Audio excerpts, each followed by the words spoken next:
did it again. There we go.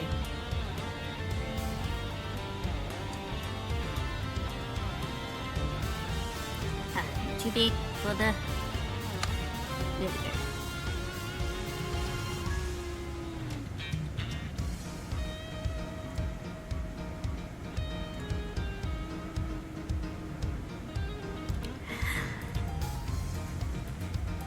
So the weather outside's been frightful. And the weather outside is frightful. It's Saturday. And it has been, it's been raining a lot this week. And my air conditioner has died, so, I have to do what I can. God, I hate living in a humid tropics. Anyway, last we left off, we started Turnabout Ablaze. Let's see. We found a dead body. The embassy building was arsoned. And we met the Steel Samurai. That was fun. Avoided water. That was really funny. I didn't mean to do that. And Sheena has been so normal this week. So normal this episode. So let's see what Shillong Lang pushes back is all about. Surely he'd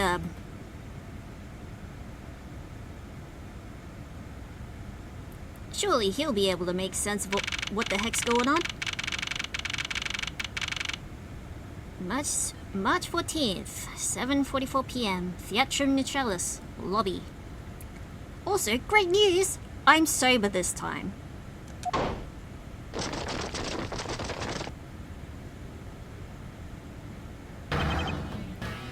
Oh no, not another count off. Count off! One!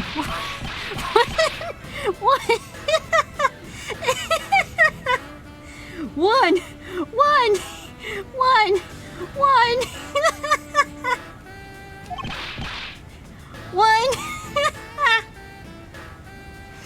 I don't think that's how a count off works. Shifu, 99 callouts. So all 99 members are most likely here and accounted for, sir. Oh.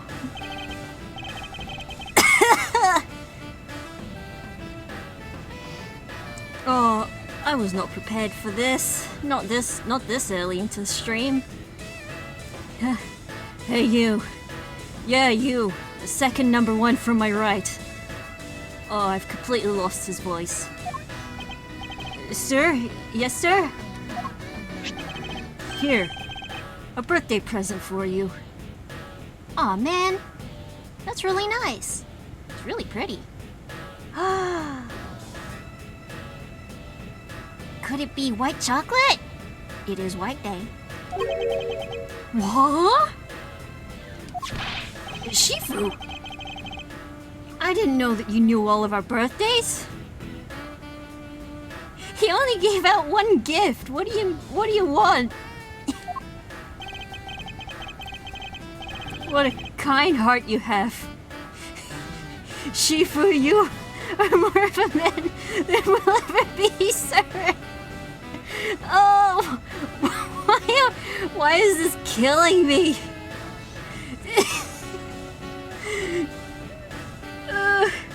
There's 99 of you and only one of him. What do you mean?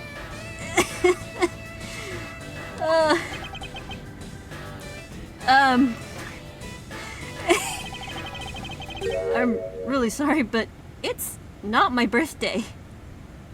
Oh. Well, then take it as a White Day gift.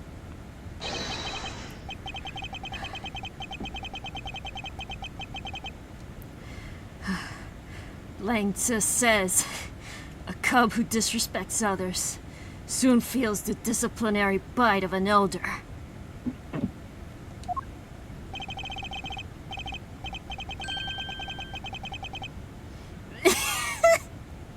That present isn't for you. It's for your younger brother's wife's younger brother.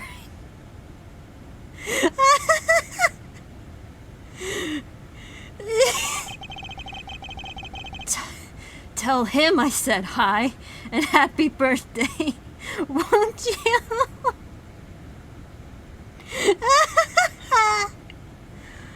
Oh, God.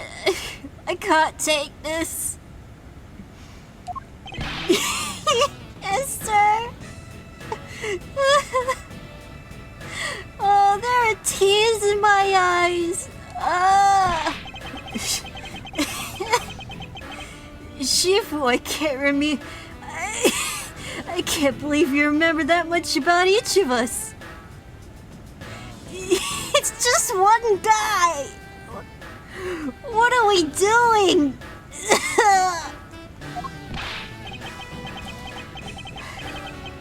Shifu, I'm so moved. I can't stop crying.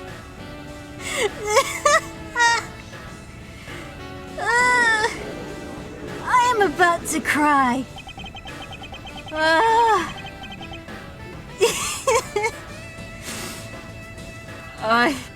I should probably leave them to their alone time. What is happening? Alright, meeting's over. Everyone, head for your posts. Dismissed. Sir! Oh, I'm dizzy.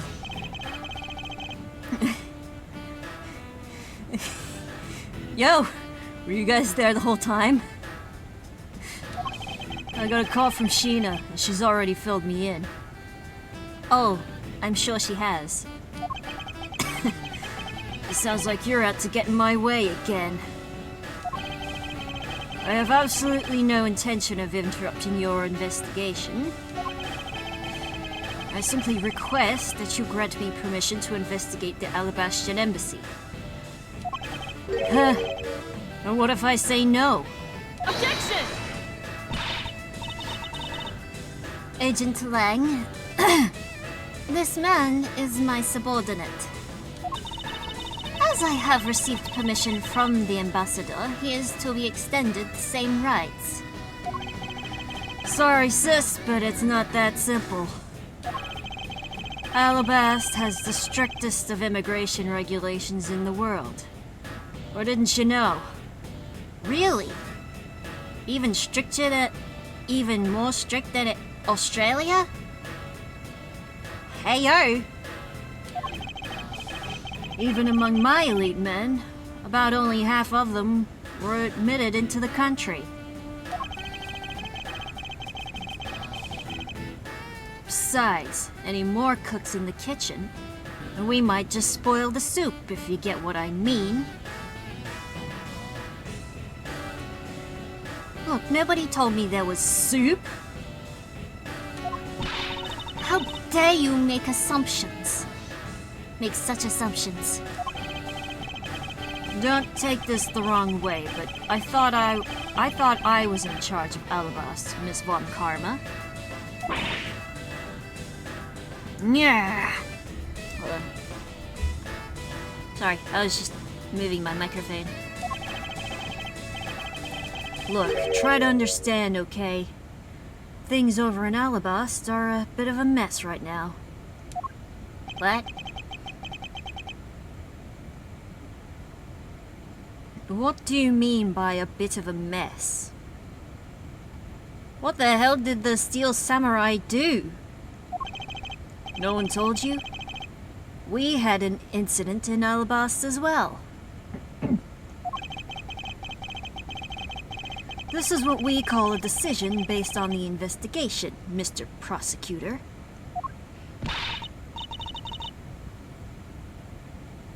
Look, Wolfie, just let us in already. Oh, that's not my voice for Kay, but we do what we must. Oh?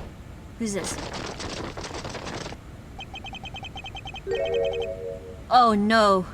A fourth old man. Is there a problem here, Agent Lang? That is the least old man voice I've done.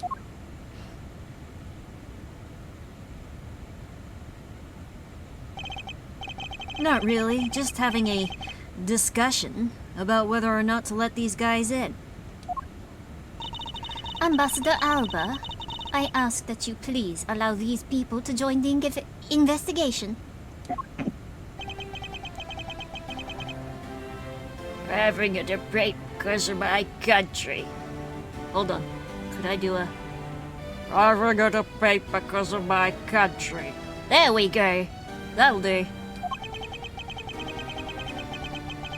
I'm terribly sorry for placing you good people in that kind of situation. It's all because I lack the strength to govern well. Please, it's nothing of the sort, Ambassador. You weakling carcass! Curse your frailty and inability to effect change in your country! What are you... Oh, the thing is, investigations conducted in my country have been under Agent Lang. And it is my judgment that in order to minimize disruption in the investigation, I should leave everything up to him. Excuse me. I had dinner about an hour ago. There, you see? Oh, no way! Ah!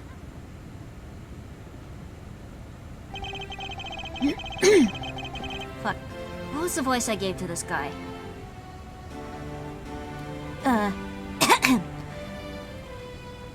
Ambassador Alba, I asked you to please reconsider letting them into Alabast. What's that? My very own secretary has been murdered in the Babali's embassy. And he was apparently caught up in some very shady dealings, completely unbeknownst to me. So I asked for your cooperation in our investigation. These aren't much, but I hope they can cover your travel expenses to Babal someday. Alright, I get it. Even if you beg Ambassador Alba, I still have to give the final okay anyway. Alright! You hear that, Mr. Edgeworth? We're in! Not so fast, my little crow girl. You're still a witness in the Babal murder. So, I'd like you to please stay in the Republic of Babal. Detective Gumshoe, please take good care of Kay for me. Yes, sir. Sounds good to me. The fewer troublemakers, the better.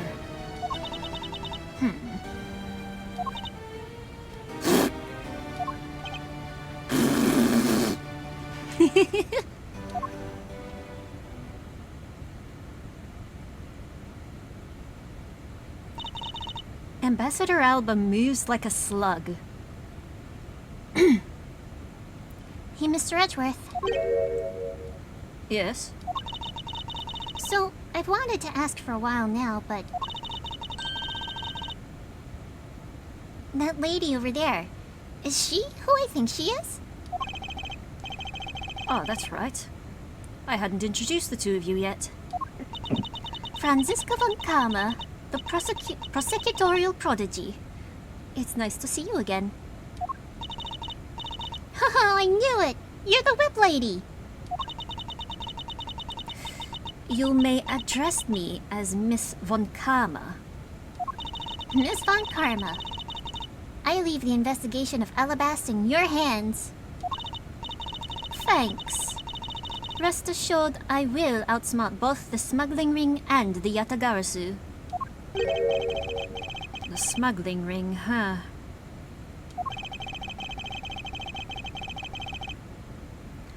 Perhaps I should ask Franziska a bit more about those before I head into Alabast.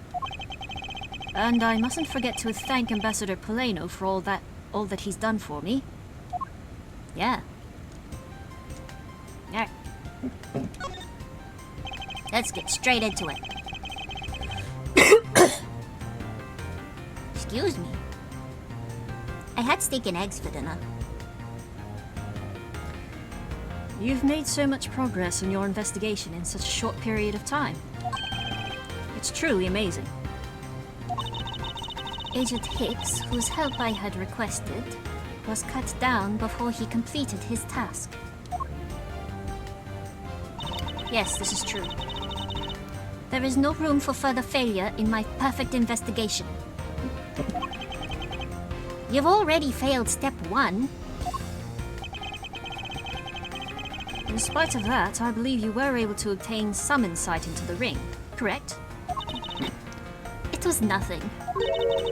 I simply made some deductions based on the smuggled item I was following.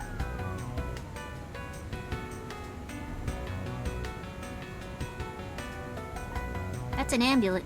Ambulance or... It's a siren.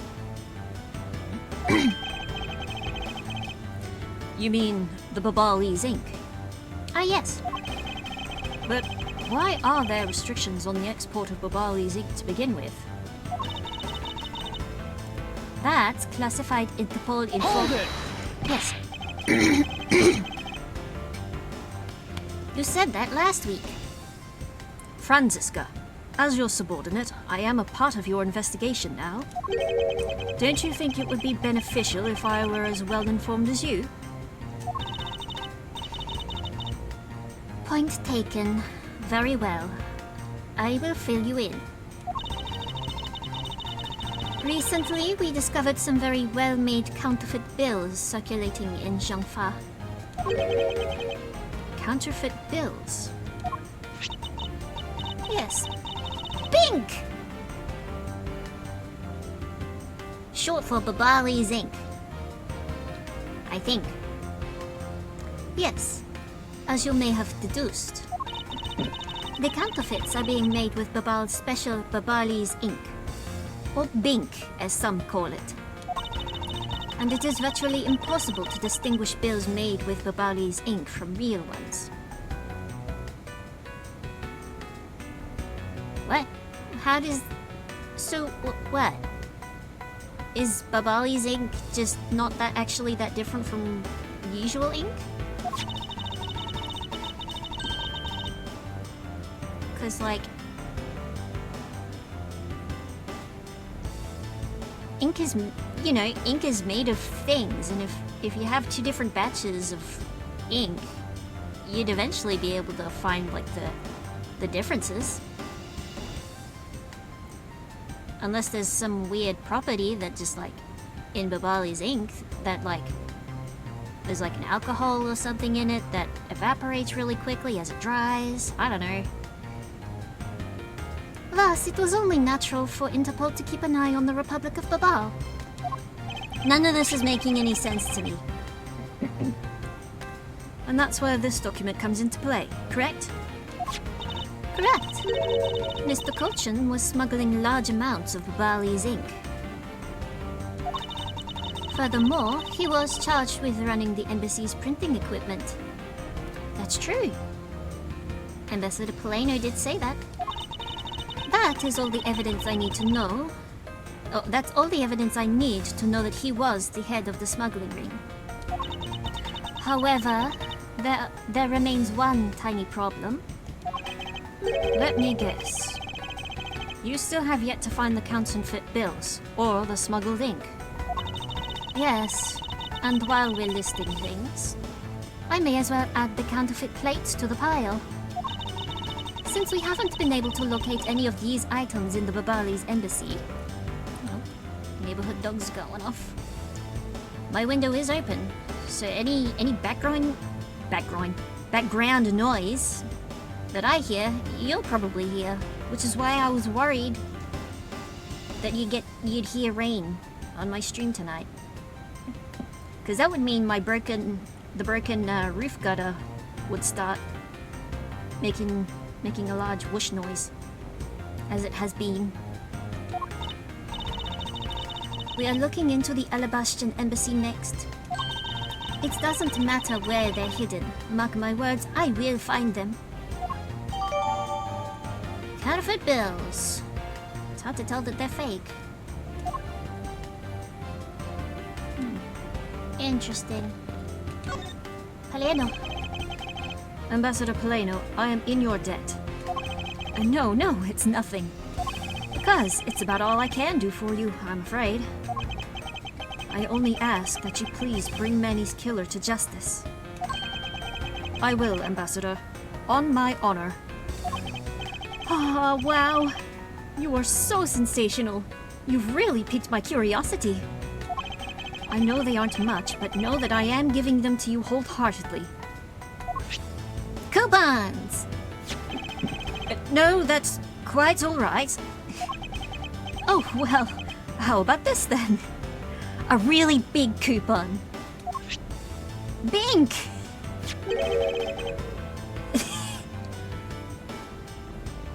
What exactly is it? It's fountain pen ink. Known as Babali's ink. Or Bink, for short. It's made exclusively in Babal. So, this is Babali's ink. We make it from wheat crystal oil, which is mined through our mineral mines.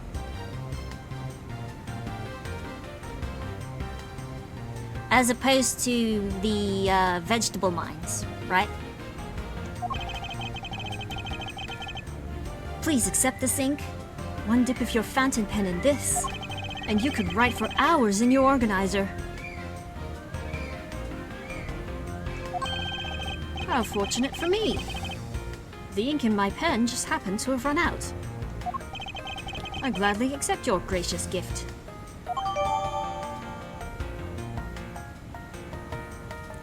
Babali's ink data jotted down in organizer.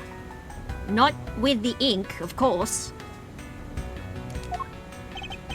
Great! Wonderful! I'm really trying to channel a certain impression. I doubt anyone's going to guess what it is. For my impression of my reading Palena's lines, I guarantee to you that writing with our ink is an unforgettable experience. And since we don't export it, if you run out, you're always welcome to come and visit our fair nation. I'll give you a clue. The character I'm trying to channel has a very similar face. Talk about cornering the customer along with the market. Well, shall we get going? Huh? Oh. What's wrong, Kay? I didn't get permission to enter Alabast. So, we're going to go gather whatever info we can over on the Babali's side, okay? Alright, I'm counting on you two. Right. Excuse me? And I'm counting on you and Miss Von Karma to sniff out clues on Alabast. Oh, and Mr. Edgeworth, if you happen to come across my phony, you let me know, okay? You have my phone number, right? If you tell me, I'll rush on over straight away, no matter where you are. Send a flare.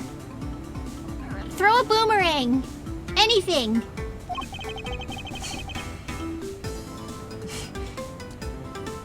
Kay, ninjas don't use boomerangs. They don't?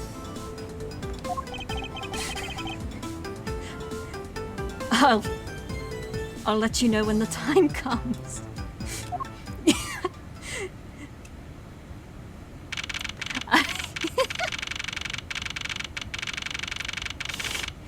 Okay, here we are in the Alabastian embassy, the ambassador's office. Oh my god. Is that who I think it is?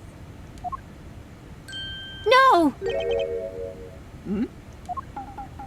Ah! Ah! Steel Samurai! What do you think you're doing to my subordinate? What did you do?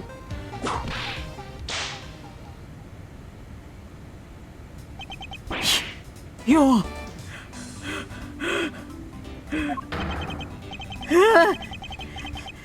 Edgy! Oh, thank the heavens you're here! Oh no! It's him! I'm in a really, really big pickle, your lordship! The raven!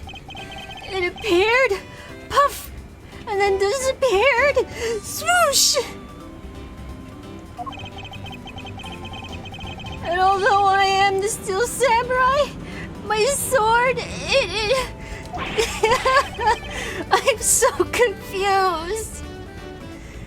There's a jet going over. I don't know what anything means anymore. Larry, where did the Black Raven go? I need to know. Who?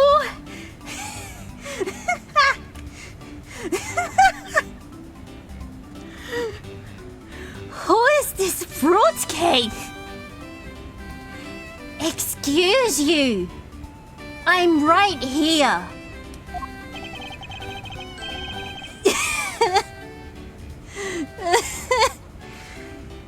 Oh my god. Oh, I'm dying. I'm being slain. I am Larry of the House of Butts. Married man of Neo-Old Tokyo. Tips Fedora. Milady. Oh, now I remember. This person is one of your friends, isn't he, Miles? No, no, no, we are not associated with this man. Yes, frighteningly enough, he is.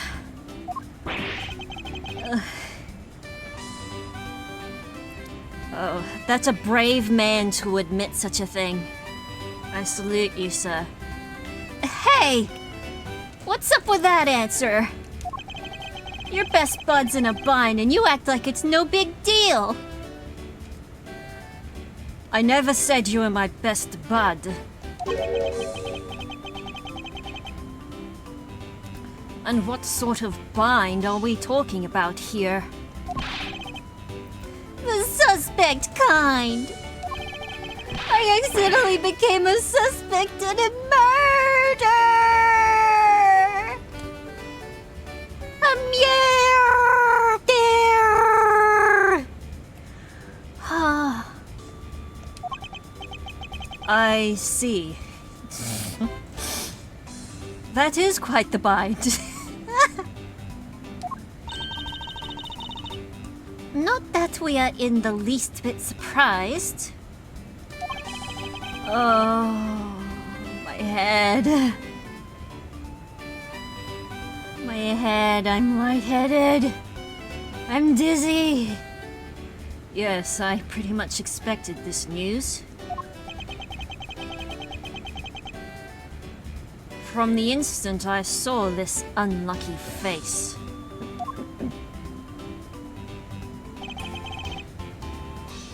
His name is Larry Butts.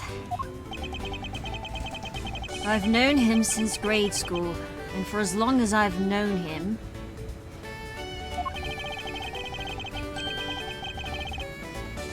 he's been the world's largest source of trouble, with a capital T. Hey! What kind of introduction's that? You're so mean, Edgy! If you're not careful, you might find your tiny number of friends go down by one. I'm gonna ship myself off to Hawaii, make a new man of myself there. Then you'll see. That was uncalled for. Besides, you're... Wait. Hold on. Larry! It was you! You're the one who wrote my Steel Samurai autograph! Huh?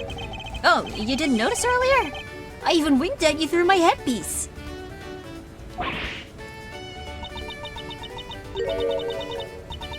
What's going on? And why are you beet red? Oh. Sorry, but could you not speak to me right now?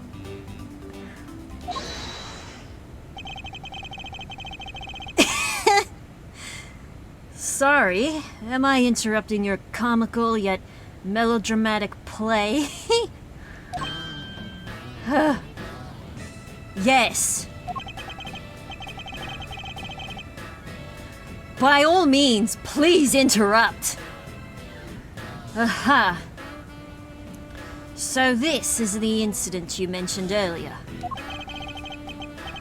Mr. Prosecutor, this man, this childhood friend of yours, is our prime suspect. Of what, you ask? No, we get it. We know. Larry told us.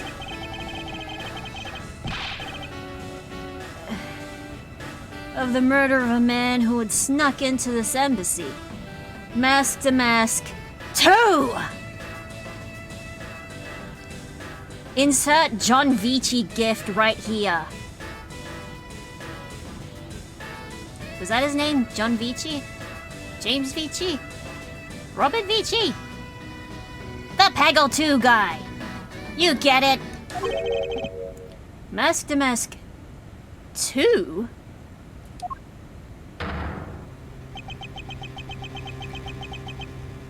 Oh, thank goodness. I was worried for a second. Only Larry could get himself into yet another mess as fine as this.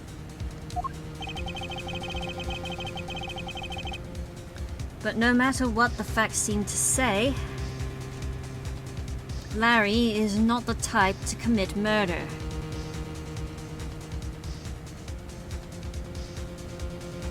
Sudoku, on the other hand, the poor fucker needs to see a therapist.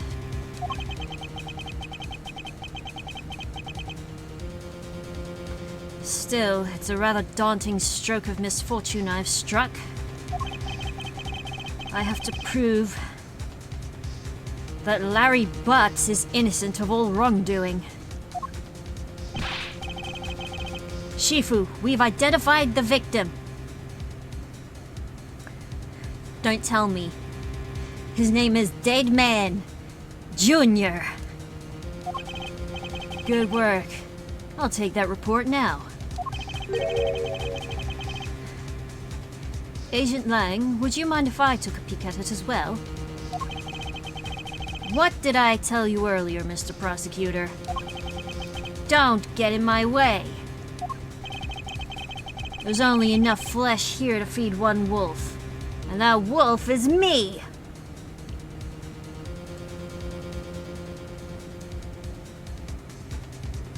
You're not gonna...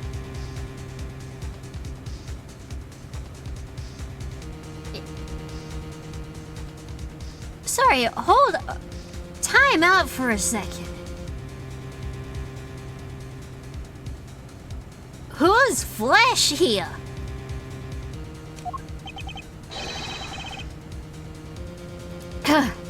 So no, you may not take a peek. But Agent Lang...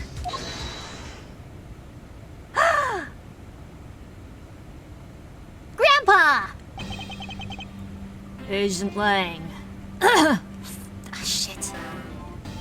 I've lost his voice again. Will you allow an investigator such as myself to take a look? Ah, yes, of course. You, let the detective see the file. You're Detective Bad.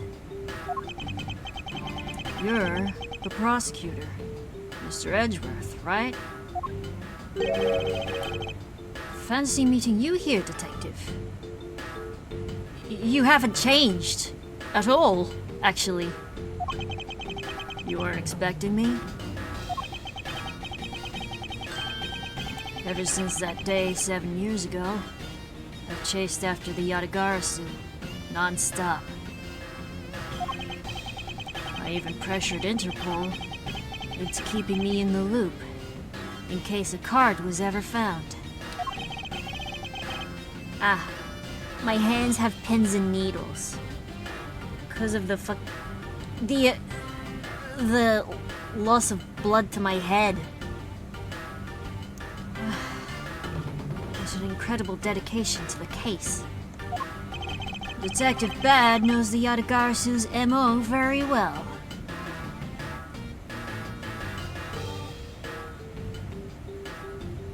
Mochi order. No. Wrong. And his passion for the chase hasn't died down, not once in these 7 long years. Man, I wish I had passion like that. Well, then again.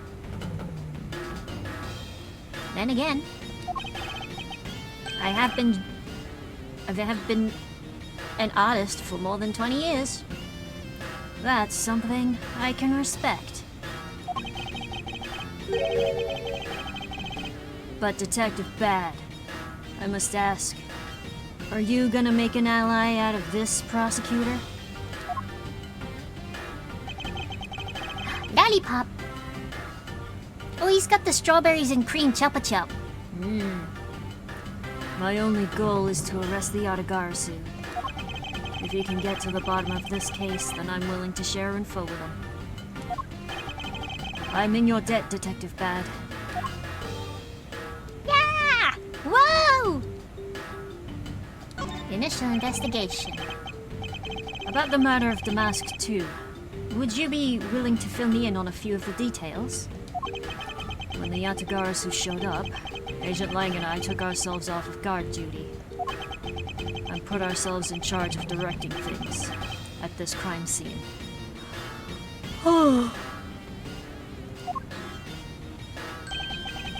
Taking advantage of the chaos, Damask 2 broke into this embassy. Probably to steal some treasure or another.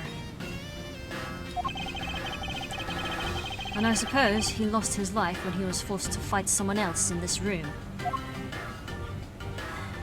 There seems to be the long and short of it, yes. Why exactly was that man placed under arrest, Detective? That samurai?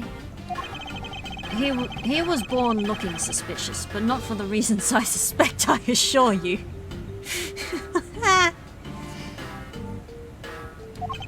He was born with a wanted sign in his hands. As you can plainly see, he's completely harmless. Well, it was just a random guess. It's not like he's actually under arrest. Tonight, here at the Alabastian Embassy, Ambassador Alba was to give a commemorative speech. And that's when the Yatagarasu showed. But keep in mind, the Yatagarasu isn't who I'm talking about right now.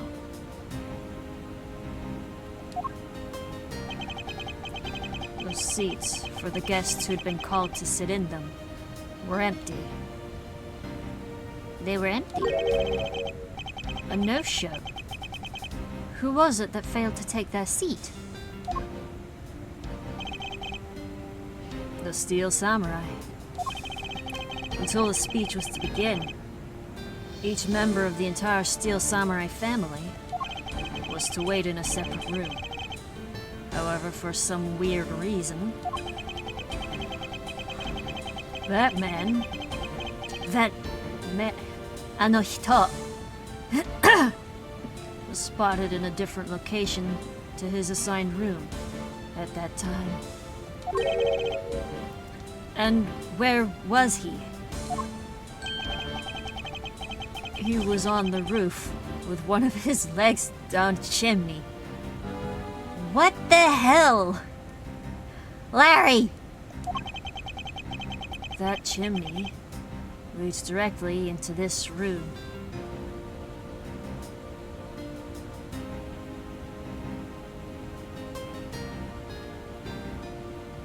Oh, is he trying to be Santa again?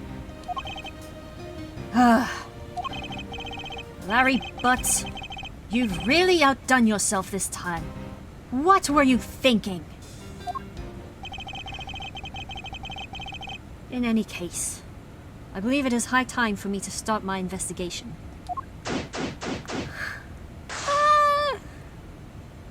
Excuse me. Let's look at the body.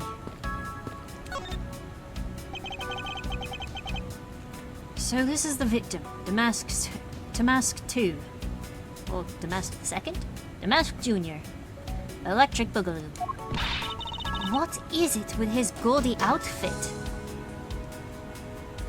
Oh right, you never met Mask the Mask, did you? You don't know about Mask the Mask? She doesn't know about Mask the Mask. Shameful. A few months ago, this thief caused a lot of havoc on the populace. Spelling error! Spelling error alert! Spelling error alert! Wrong populace! I'm pretty sure, at least. So, this thief is separate from the Yatagarasu? I thought they were for a while, because their MO and targets were different. Their MO? One of them preferred strawberry mochi, the other preferred chocolate daifuku. The mask likes high-value trinkets and jewels, and being gaudy is his signature. Gumshoe was in charge of that investigation, so he'd know more about the mask.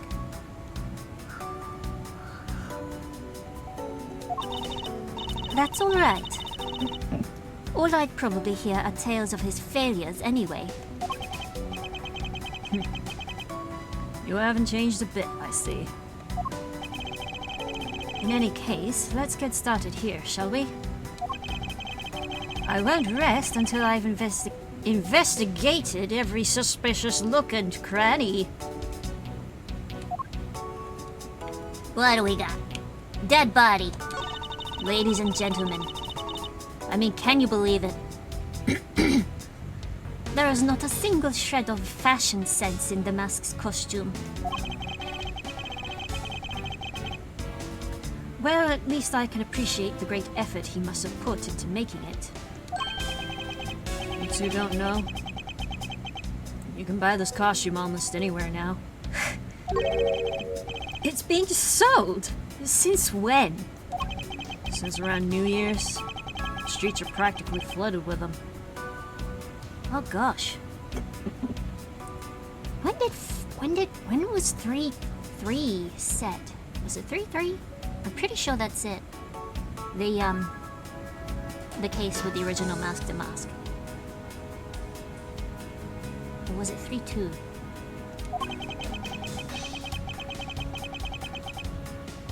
Whichever one had Luke at me. Zavari. Turns out, the mask is a lot more popular than I thought he'd be.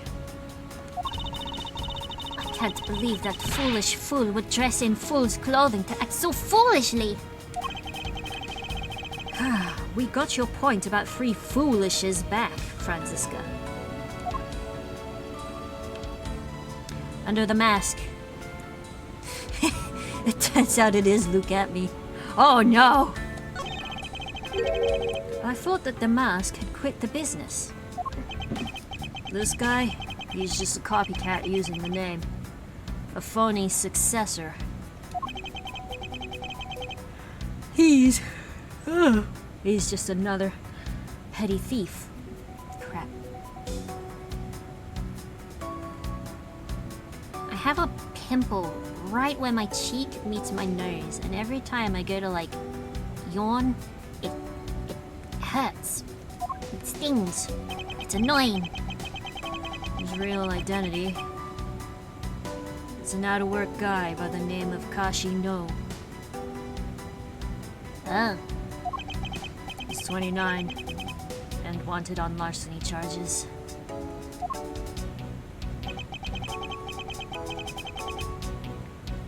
From his clothes and what he was carrying, we determined that this guy is the real Damask too. The cause of death appears to be the loss of blood from the back of his head. It seems he was struck with something very hard.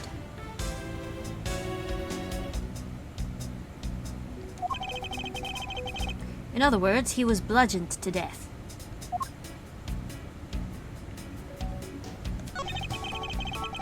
So, this is the murder weapon in this case. There's blood on the blade. It's a rather sweeping sword, isn't it? What did you expect? It's Steel Samurai Daddy's secondary weapon!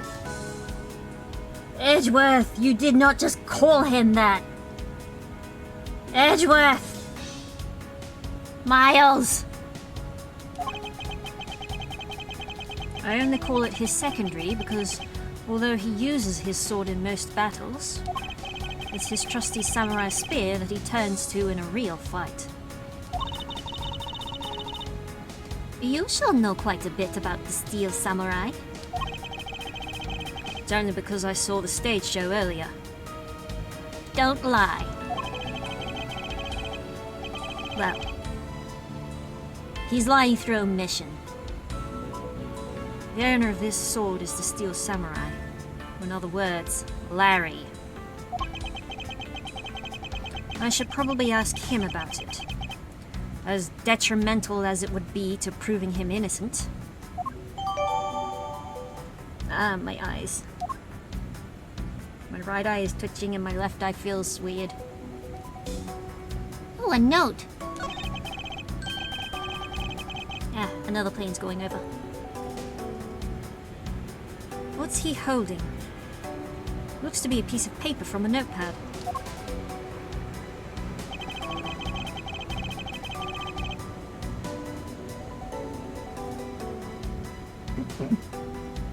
It would appear that directions on how to reach this room were written by hand.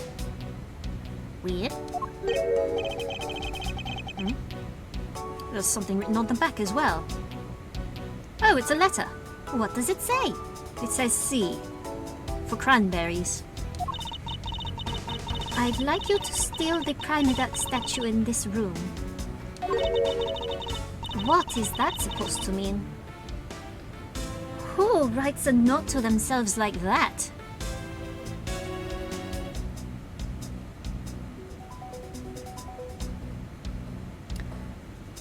Francesca!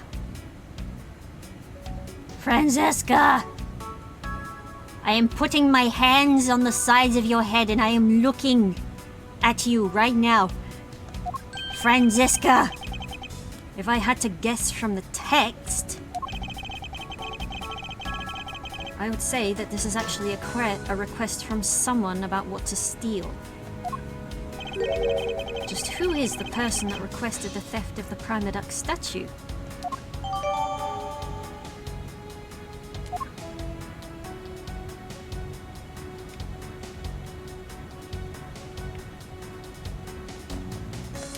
Hey,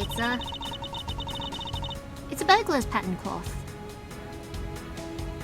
I suppose this was the wrapping cloth Damask 2 used to carry his stolen goods. But there is nothing wrapped in it now. Yeah, barely has even it doesn't even have a stain on it. I guess he never did manage to get his hands on whatever it was he was out to steal.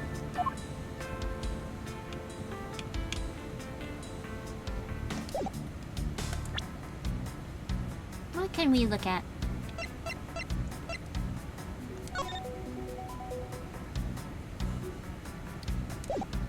Well, there's that. Blade. Paper document. Knife handle. Money. Ink. Sword. Ah.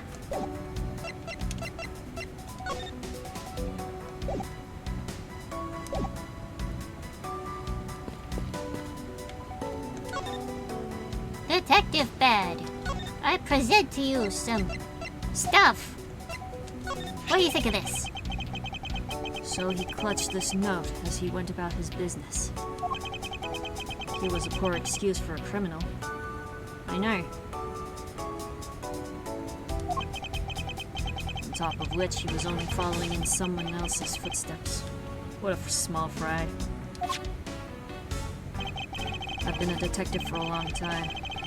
I can see straight through these people. He really does have a different air about him. Our friend the gumshoe could understand that and be more like Detective Bad. Interesting. Detective Bad, I was wondering if you might be able to tell me something about this. Sorry, but I don't give a hoot about things that aren't related to the Otagara Zoo. What do you mean? Looks like nothing about you has changed in these 7 years, huh? Daughter of Von Karma, you're still just a sapling of a prosecutor, so... Ah! I'll have you know that I've already grown into a stately tree of a prosecutor. What? Is that right? Is he just toying with Franziska? He seems to be enjoying this quite a bit. Alright. There was the exact same statue sitting in that Babali's office we examined. It's the Turnabout statue. It was the national treasure of the Principality of Cordopia. There was only one of these statues, meaning that one of the two is a replica. But both Alabast and Baba claim to have the real thing. What an incredibly childish fight to have.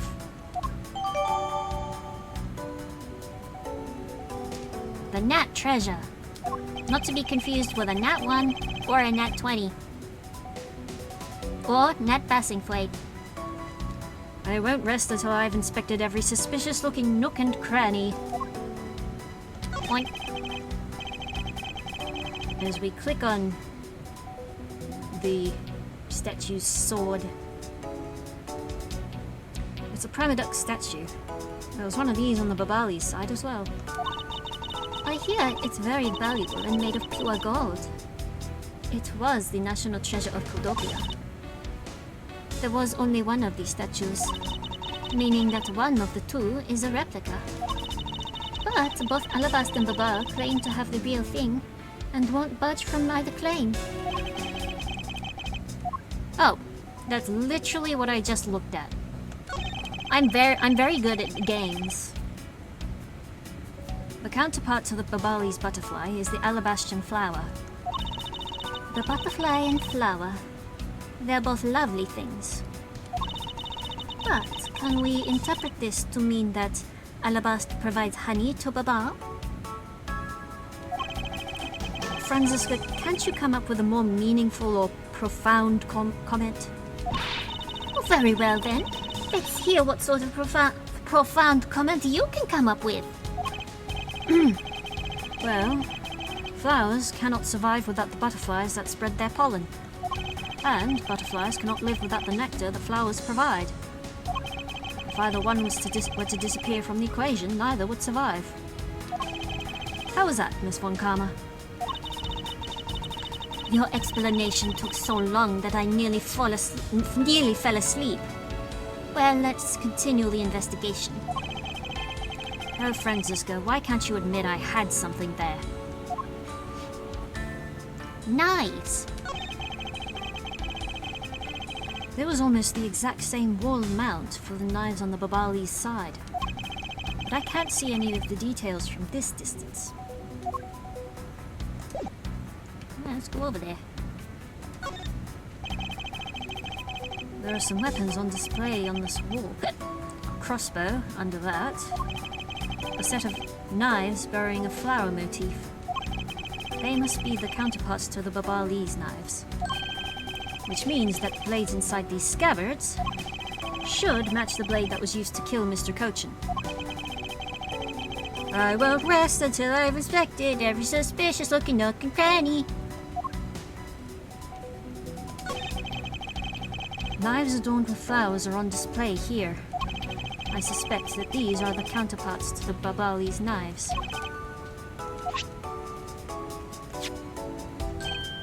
Wah! One of the knives is missing its blade. Ooh. Let's see if the two pieces, blade and handle, fit each other. I should think so. It would appear they fit together quite well. Almost seamlessly. Then this means that an alabaster knife did find its way into Babal. Oh. But how?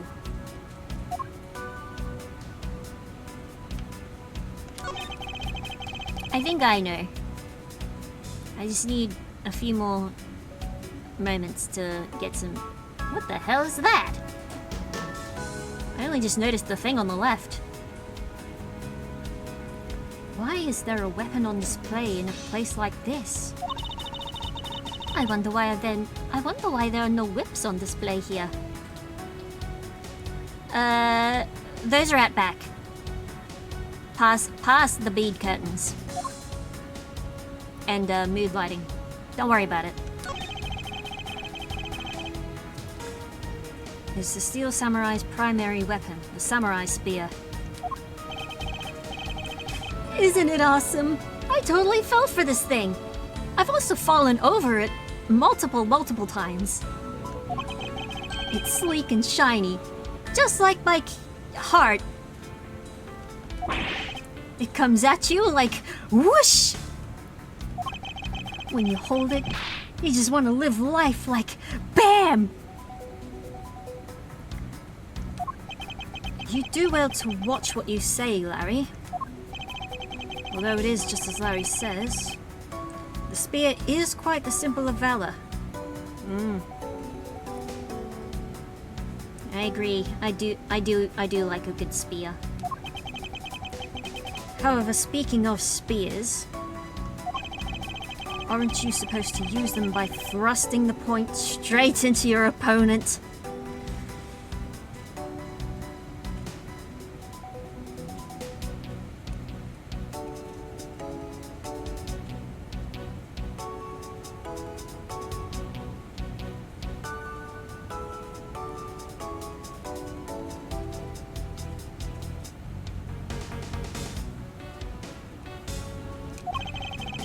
I'm not entirely convinced the spear is up to the task. Edgeworth, calling Larry's spear underperforming. Underwhelming. What's wrong, Edgy? You're just staring off into space. Oh, I get it. Tell you what, I'll tell the studio to make you one, okay? But this one's mine. Did I say anything about wanting one?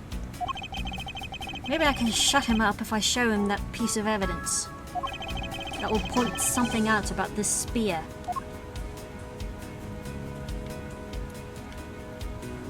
What the hell is this thing? What is that plant supposed to be? Princess, can't you see it's supposed to be a likeness of Ambassador Alba? I knew that! Miles Edgeworth. As a subordinate, you have a lot of nerve telling me what to think. I look forward to your salary assessment next month. You're deluding yourself if you think you have any control over that.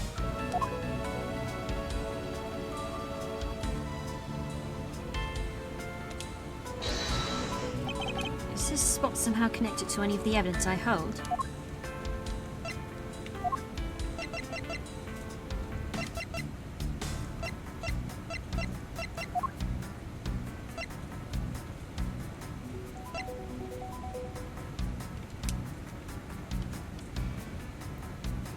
Your own autograph! Eureka! Larry, about this spear. Oh, are you... Are you feeling it? Bam! No, Larry, I am not feeling your spear. Stop asking. I thought there was something strange about this spear. Tell me, Larry, is it just me, or is that spear a bit bent? What? No way! It's exactly as it should be, yo!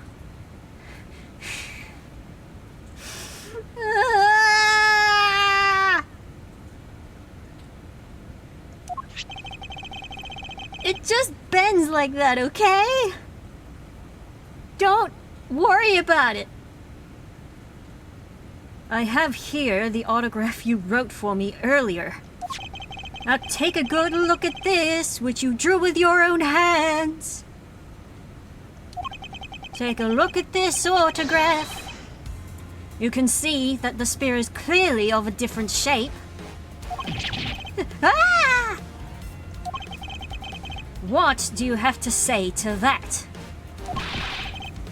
I'm sorry! When I hold the spear... When I hold the spear in my hands, all of a sudden I feel super powerful.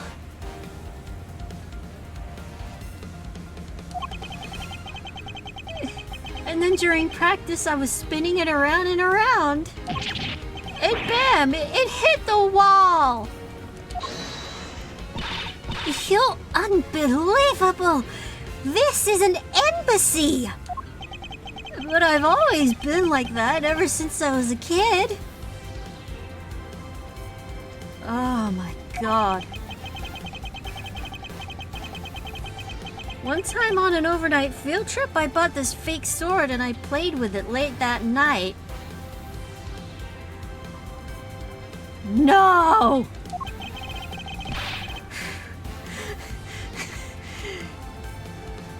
I'm just useless, hot-blooded man! Larry, clarify that for me, will you? You said you played with your sword late at night? Okay, so it was some field trip and I began to shadow fight with myself. Not that!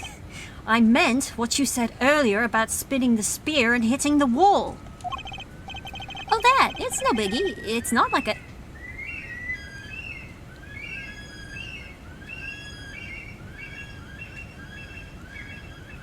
Bloody curlews. It's not like I left a hole or anything. That's not why I'm asking, Larry. The samurai spear is made of metal. I somehow doubt that a move as simple as spinning it around would cause it to bend. Oh man, Edgy, you're so naive. It's not a real spear. What? Where did that come from? Well, you keep calling it the samurai spear. But it's not real. You can't really fight someone with it. Sure you could. You give someone a hard enough whack up the back of the neck, you'll knock out their occipital lobe. Because it's hollow on the inside. That doesn't matter. You could hit it against practically anything and it would bend. Oh, unless it's made of like pool noodle foam. That would be fine, I think. You'd probably leave like a thick whip mark. But you'd be fine. You wouldn't die. Is that so? And don't tell me you thought it was real. Oh, but don't take it the wrong way. I just think that part of your personality is cute.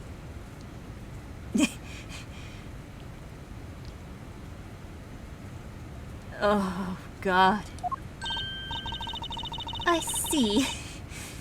Your friendship truly is something special, Miles Edgeworth. Gah! That's not friendship, it's utter humiliation.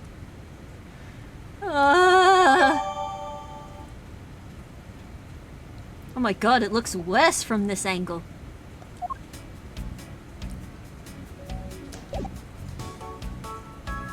What do we... Hi, mister, I can talk to you. No matter how hard you try, you'll never be a necessity in our Shifu's investigation. Is that a fact? But no matter how good he is, he's bound to overlook something. If you insult our Shifu, then prepare to be punished. Oh? And how exactly would you punish us? Every investigator under Shifu's command will work to disrupt your investigation. Vindictive much? It's over here. It's a portrait.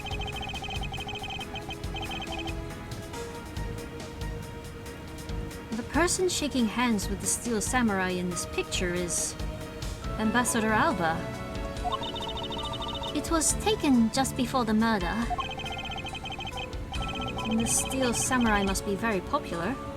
They're even using the national treasure as a backdrop. I just don't understand. What exactly is so great about Top Knot there? Huh, clearly there's a depth to this show that a young person like you can't fathom. Speaking of young people, aren't young children the target audience of this show of costumed actors? Ooh, a fireplace. That's right. It's a fireplace. And by the looks of it, I don't think it's been used recently. Yes, I can't say that I see anything unusual about it. Flowers! Two gorgeous flowers are in full bloom here. But it looks like something's been pulled out. I'm sure flowers as lovely as these must have an equally as lovely name. Myers Edgeworth, are you done staring? I should hardly think passion flowers are all that rare. Passion flowers? It's a rather unusual name. It was named by priests in the 15th century for the Passion of Christ. You're telling me Bible is canon to this place? To Ace Attorney? Fuck me. As I say, you learn something new every day. Actually, we have a passion flower, plant in our backyard and started growing during the storms this week and started... I had to pull it away off of one of our citrus trees. Because it is a, oops. Yeah. We have a passion flower that is invasive and one that is native. And I gotta be honest, it's hard to tell the difference. I think the invasive one has purple tints to it, vines. This must be Ambassador Alba's desk. His notebook is open on his desk. He must have been in the middle of some important work. Sapling growth log. It finally sprouted today. Funny. It doesn't look like important work to me.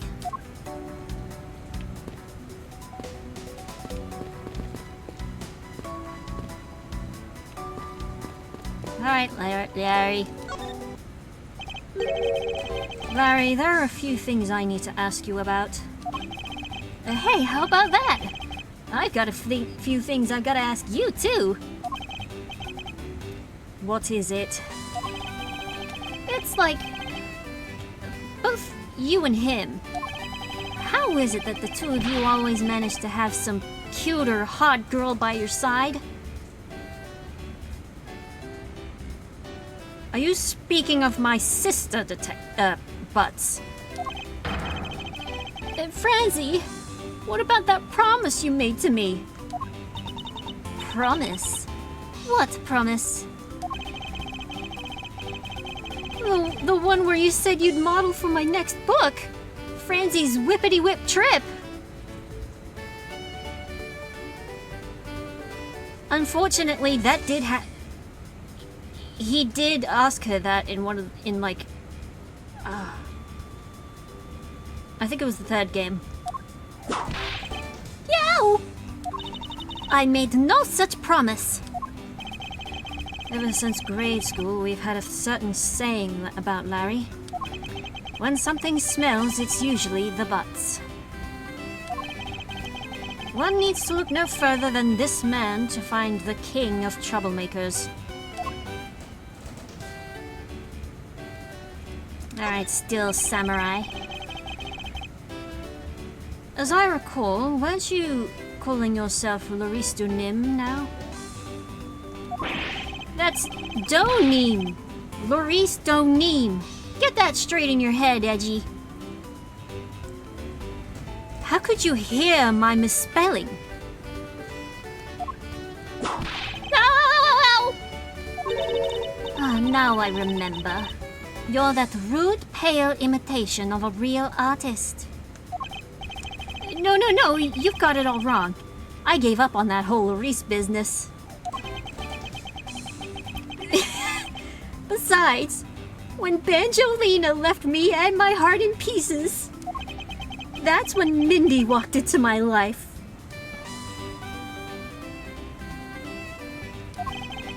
She's been so good to me that I wanted to help her in some way. And I figured I could through this steel samurai outfit. Your name blathering makes less and less sense each time we meet.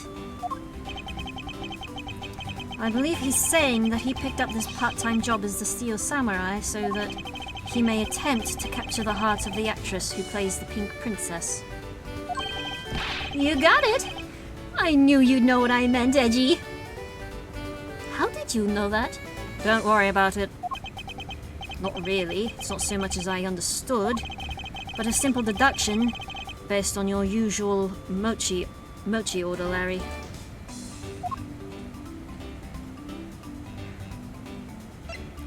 What were you doing at the time of the murder? Larry, I'd like you to confess right now to everything you did tonight. Confess? Hey! Don't tell me you suspect me too! Nonsense. Nonsense! I don't believe you have the mental acuity needed to plan and execute a murder. Oh, I couldn't finish that with a straight face. However, we are talking about you here, so I find it hard to believe that nothing happened. For past experience has taught me that you are always at the center of some insane event. Edgy! How can you be so mean, stabbing me with your words like that?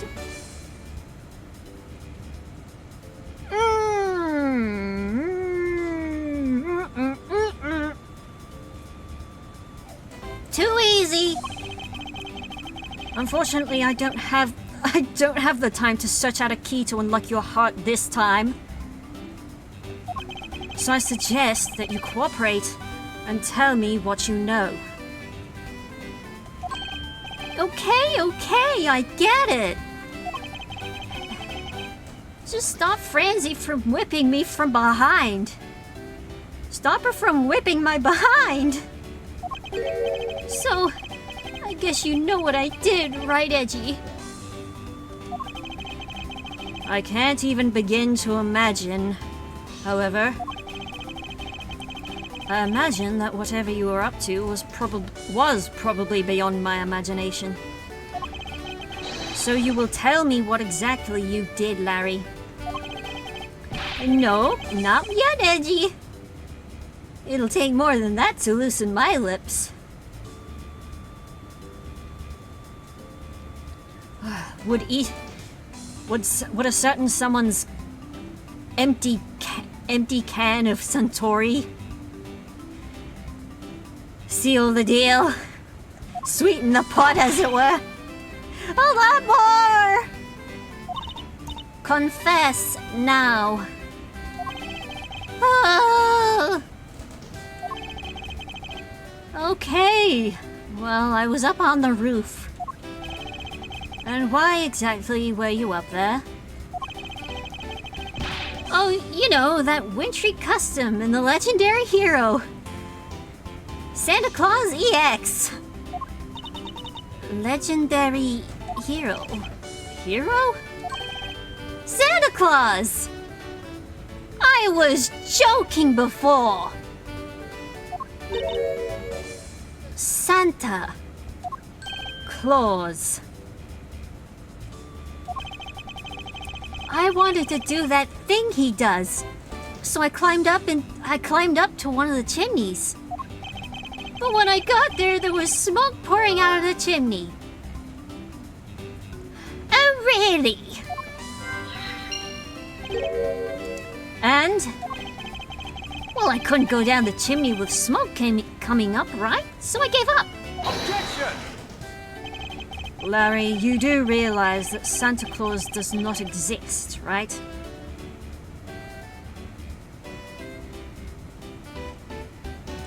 Why would you say that?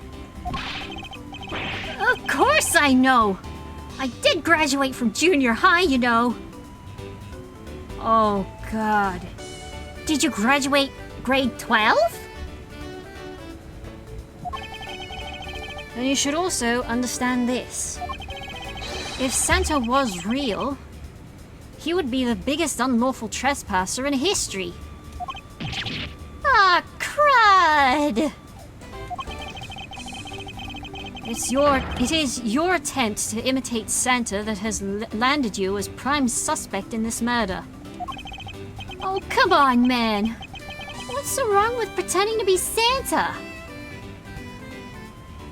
Hey, Larry, did you ever watch a series called Happy? No? Just me? Okay then. Don't worry about it. Objection! Let's start with the fact that it will be the Ides of March in a matter of hours. Oh yeah. Santa only visits homes on December 24th. That's in December, you nitwit! Hey! It's the 21st, right? As I'm playing it.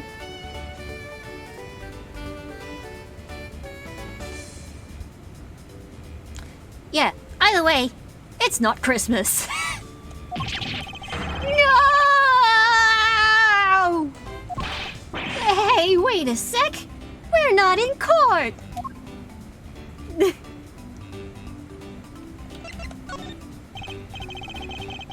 Larry, about the samurai sword that was used as the murder weapon.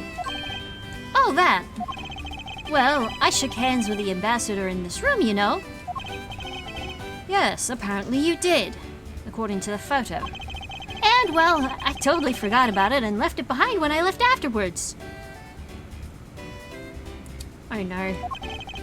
You want to talk about shock? I was the most shocked of all when I heard it killed someone. Larry! Ah, shocked! Oh no. You know what the other bad thing about this is? I'm seeing blueprints of one of my OCs in Larry. And I hate it. Foolish fool, looking especially foolish for foolishly stating such a foolish excuse. The only difference is I feel like the OCI I'm talking about is far less of a lifeless. Not lifeless. He is so far less of a loser than Larry is. He's just silly. You forgot to take something that big with you. Who would believe such a tale? Hold it! Sorry, Miss Von Kammer, but I do believe him. Because if anyone could forget something like that, it would be Larry. Edgy, you believe me? I just knew that our friendship was something special. Anyway, even if Larry had simply forgotten the sword and left it behind, that in no way clears his name. Which means that I will have to prove his innocence from a different angle.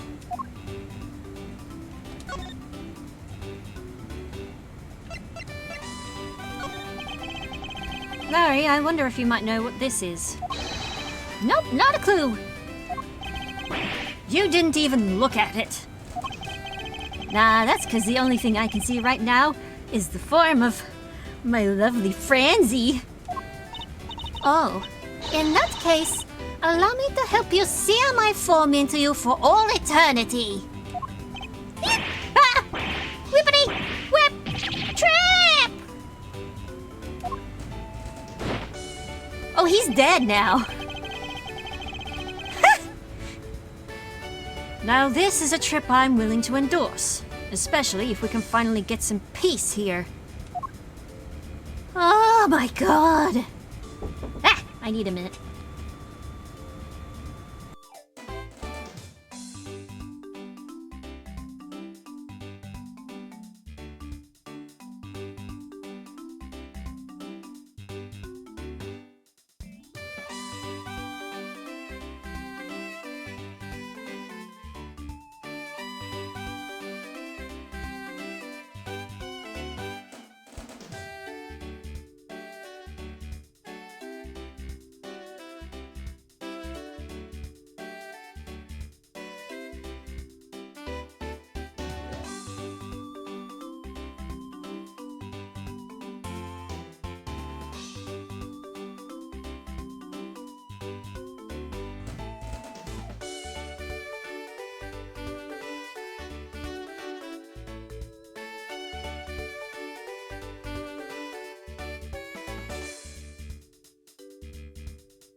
Sorry about that.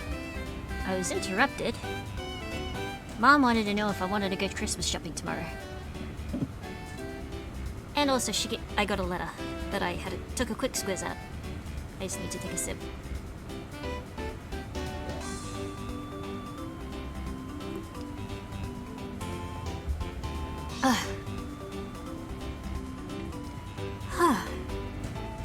Oh my goodness.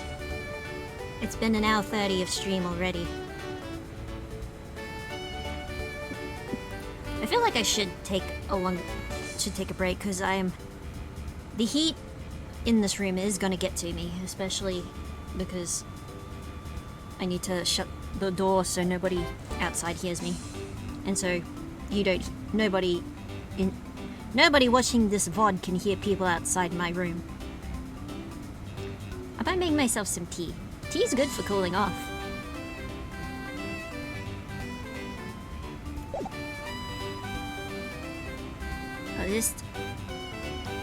I'll just leave you all on this picture on this shot of Larry crying, just because it's so good. It's so good. All right, I'll be back.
Alright.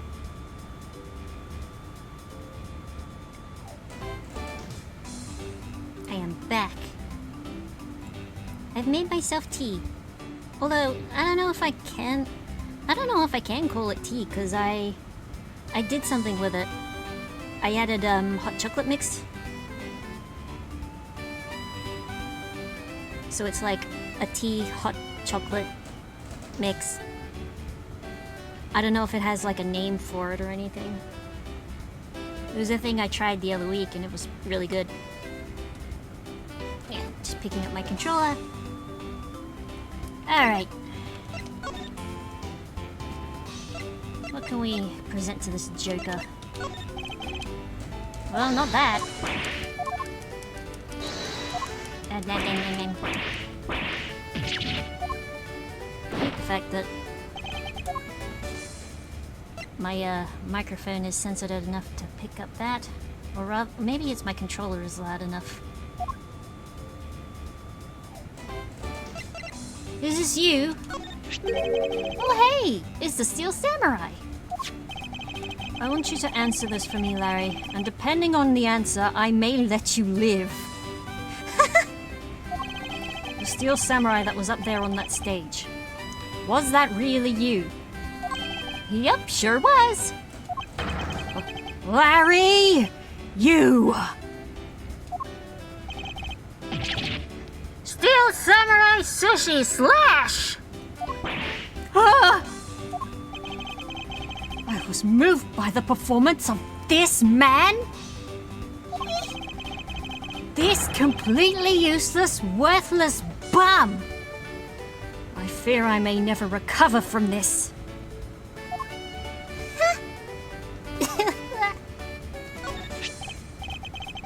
Hey! Hey, that's an official Steel Samurai weapon! Huh? What? You want me to do it? You have no idea how many fans asked that of me. What are you prattling on about now? Steel Samurai Sushi Slash! Bah! How was that? I bet it sent shivers up your spine. I let myself get caught up in being a spectator. How could I have failed myself?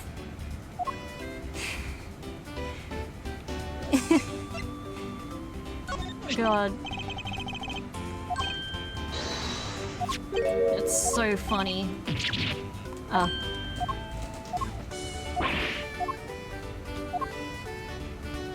Hey, what do you know about these flowers? Absolutely nothing. Didn't even look at them. And now get yourself whipped to hell and back by Franzi again. Which I approve of. That's right, we haven't spoken to Mr. Agent Lang. You did some investigating over in the Babali's embassy too, right? I did. Is our problem? Lang Tse says, a wolf who aims to hunt for 2 rabbits at once. I believe the idiom you require is, he who runs after 2 hares will catch neither? Shit, there's only one of me here. Don't let them catch me. A real wolf can catch both.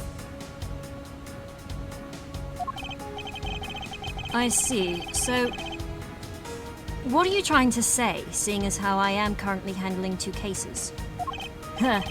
Suit yourself, but don't say I didn't warn you. What you looking at? The counterpart to the Babali's butterfly is the alabaster flower. Both lovely things. Ah, we saw this already. Okay. Oh, is there something I'm missing? I've already checked this area earlier, but it never hurts to take another look. Oh, we didn't look at the Steel Samurai. I can spot absolutely no difference between this Primaduck statue and Babal's. And the statue's face looks a bit like that costumed hero you like so very much. I only wonder why you Americans have such an affinity for this kind of face. Americans? The statue wasn't made by an American, you know. At least I don't suppose so.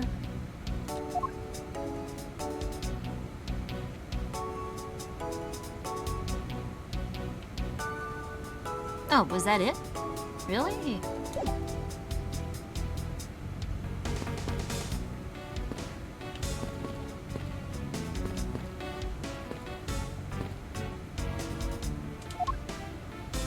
Just touch Fran. I've only just arrived in this room myself, which is why we need to investigate some more. Yes, I agree. I almost just dipped my fingers into my tea. Like a smart person. I'm very clever. Our priority should be on understanding what the current situation is.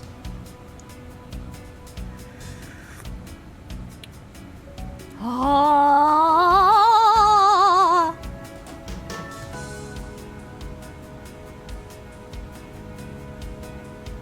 It's good, chat. My drink is good.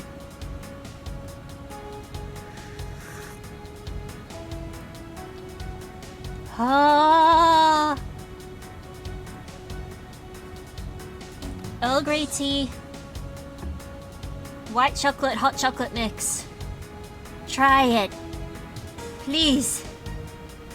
You won't be disappointed. If you like either of them. Or if you like both of them. Put them together. It's good. Of course, I was planning to do that from the very beginning. In that case, hurry up and start the investigation already. I will! So let's get started. In order to find out the truth behind what happened here, I should start by gathering as much info as I can. Oh, yeah. Basically. So the Primaduck statue. It is a statue of the founder of Codopia, Primidux. You're shitting me! Because it is the national treasure, I've heard that only a few are allowed access to it. That's exactly right. Even we're not allowed to touch it. Not without the ambassador's permission, anyway. If we lay even a single finger on it, bam! It's instant jail time. Understood. So it's that precious of a national treasure that a single touch can lead to arrest. And yet, I sense there is something off about the statue. What is the source of this unease I feel?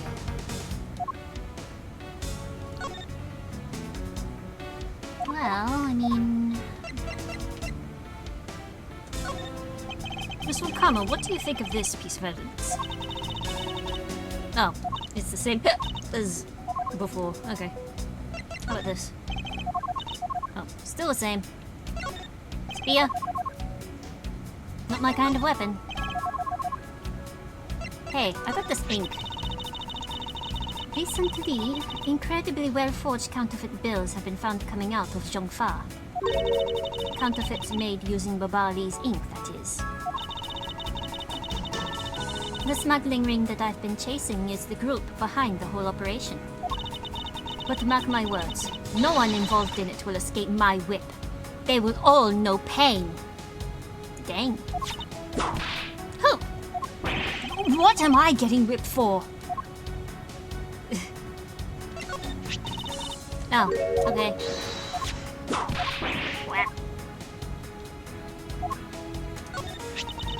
Passion flowers. They are a most beautiful flower. Indeed. They are a magnificent species. Don't whip the flowers! But always be mindful of the fact that beautiful flowers have painful thorns. It's only roses. I suppose that advice coming from a woman with a whip is best heeded.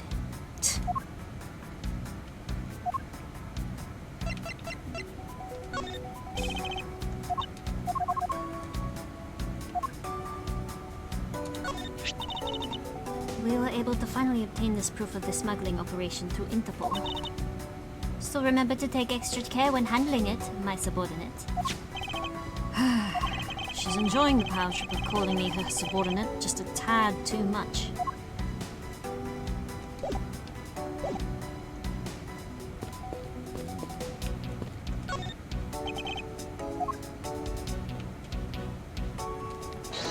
What is it about this So I have a feeling it's about the...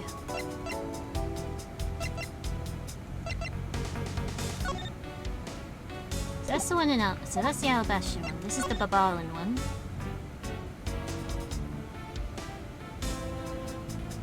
And that one's been damaged by the look of it.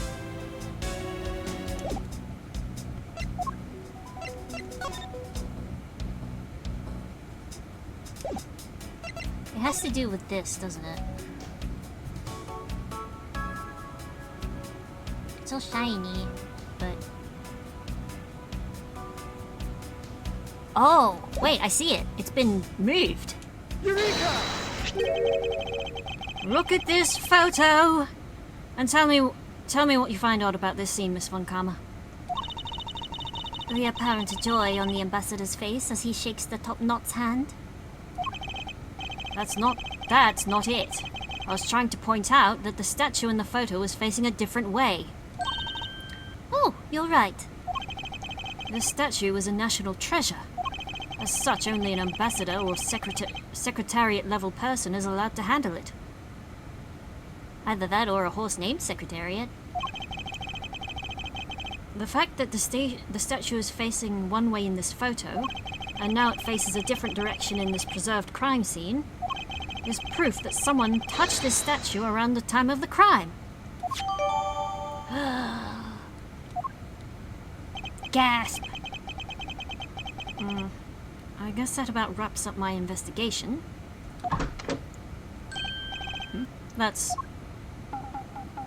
It's the Pink Princess. The one with the bad hip. Brace yourselves.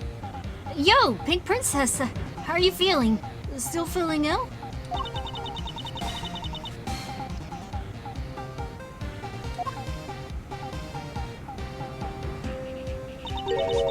And yet another strange character comes out of the woodwork. So the Pink Princess also comes to pay the Alabastian Embassy a visit. I believe I may need to speak with her as well.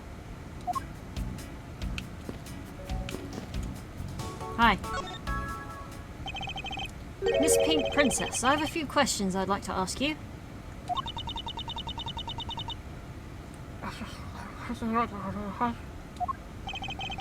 Miss Pink Princess, if you'd please answer. Me! Heh! This must be what they call fate. How could this happen 2 days in a row? Oh, what the? Aren't you Miss Oldbag? Why are you so surprised? Oh, so you're the one they got to play the Steel Samurai. It's too bad I didn't realize that until now. You are acquaintances with Larry? Yeah, that's right. He worked for her in the third game. Why, yes, we worked at the same company for a little while, you know. At a security firm. That's why it's okay, my Yachi Poo. You don't need to be jealous. No! I was in the next room, you know, trying to get in some beauty sleep. But it was so noisy here, I couldn't fall asleep. So I came over here to complain. So imagine my shock when I saw my precious Echipu waiting here for me. Can we just look at this?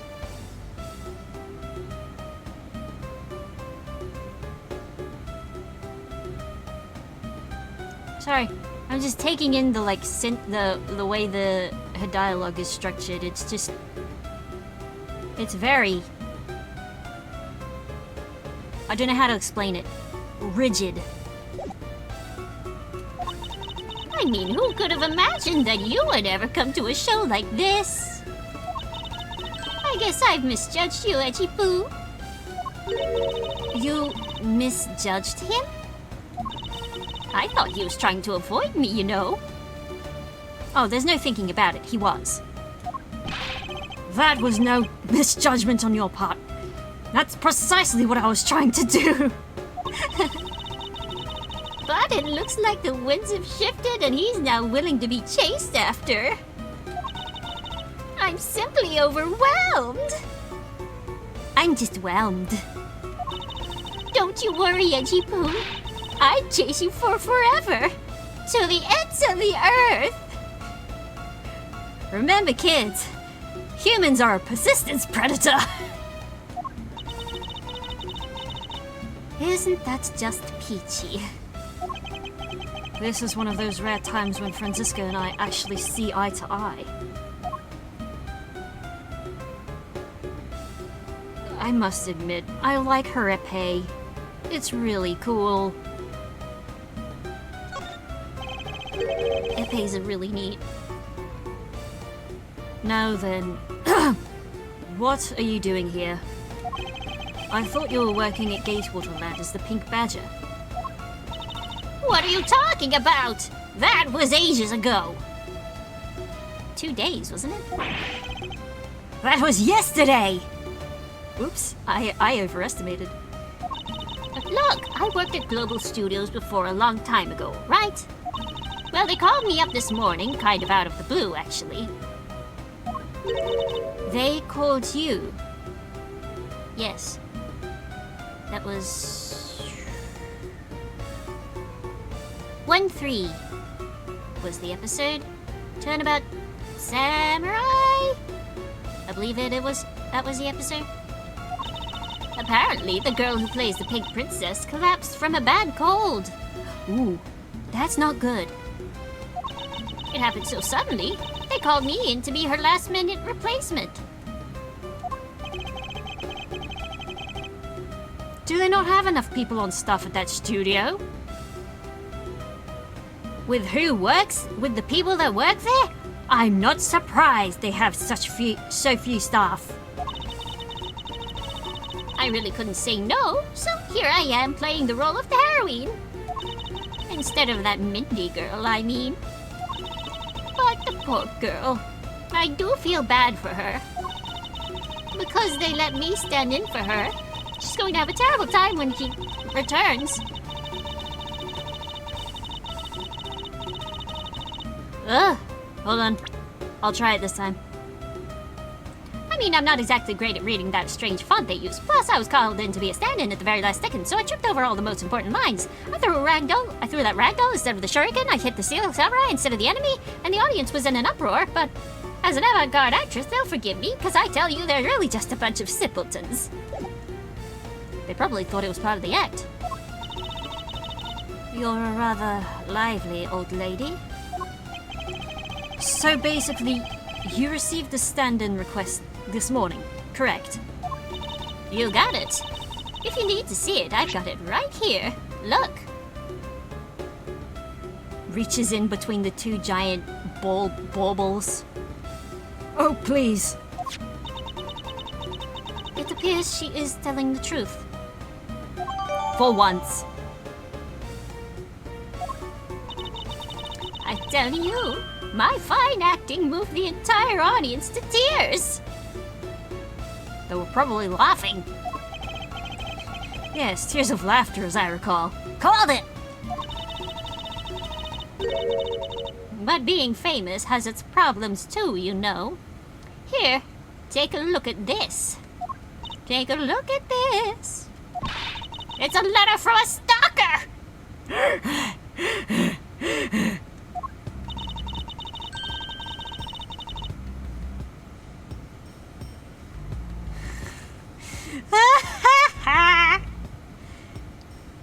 Vindy! I'll be shedding you from above. Joyous.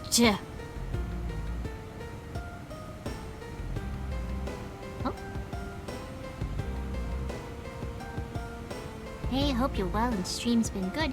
Hi! Welcome to my stream. I'm having a good time. I'm having a better time than I thought, because things have been just like making me crack up and laugh. Like a lot more than I was expecting.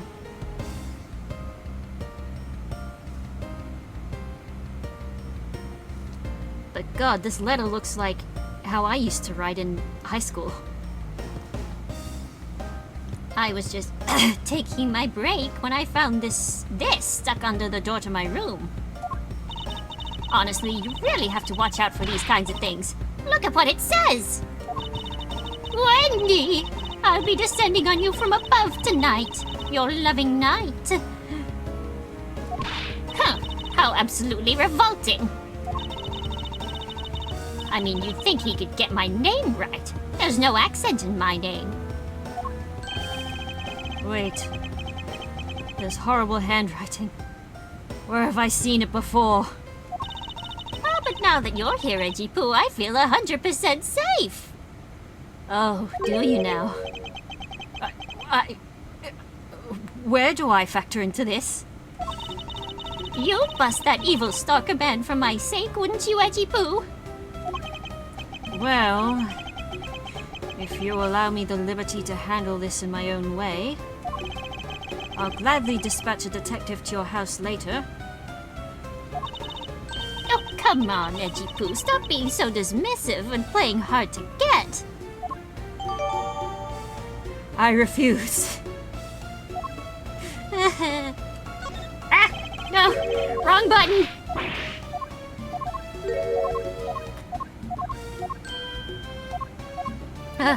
Fast forward.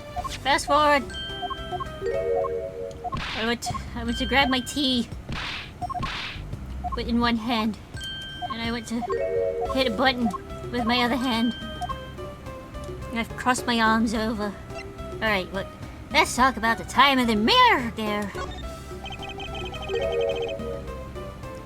What were you doing at the time of the crime? What crime?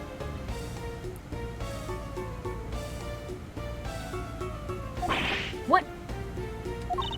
After the show was over, I've had nothing but free time on my hands. So I used the fireplace in the room next door to keep my bad hip warm. Oh.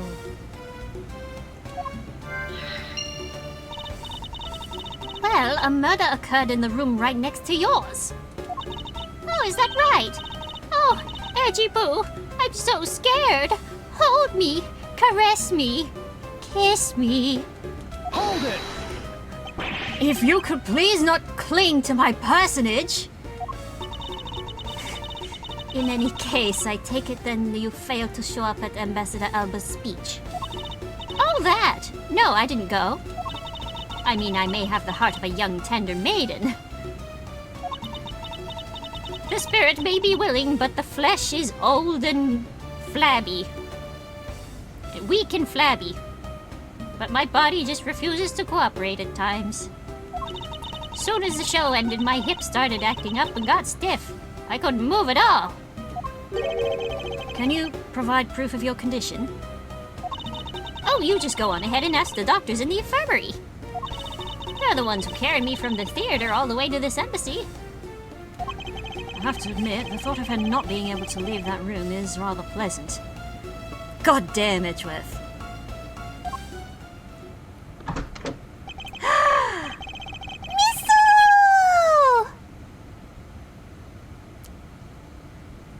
Prosecutor Von Karma, I've brought the police dog as you requested, sir. Look at him! Good work. You may leave now, officer. Look at him! This dog. I requested the assistance of a dog in our search for the Yatagarasu. Mizzle! Ah, looks like you guys have some pretty bright dogs in this country, too. Woof woof! Hey, you're a real cutie, aren't you? Yeah, that's a good boy. That's the police dog Gumshoe's been taking care of. I think its name is Missile. Mizzle! Whoops. One moment, I gotta turn off my nightlight again.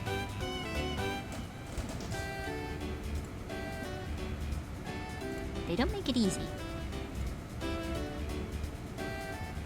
There we go. Now it's not all orange. Huh, what a fitting name for a police dog that dashes out in front and attacks. Oh yeah, And I also hope your evening is going well. Too, chat.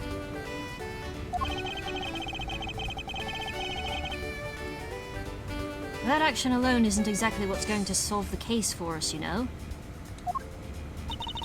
Now, Missile, I want you to find some clues. Go. Woof! Bark! Oh, he's digging. He found something. Good boy! A good dog. You really are quite bright, aren't you? Unlike a certain someone I know. Now, what do we have here? What is this? Is this a banh mi? I could be wrong. What is this? It looks like a small hot dog, but... Wait, Franziska, isn't that an official samurai dog?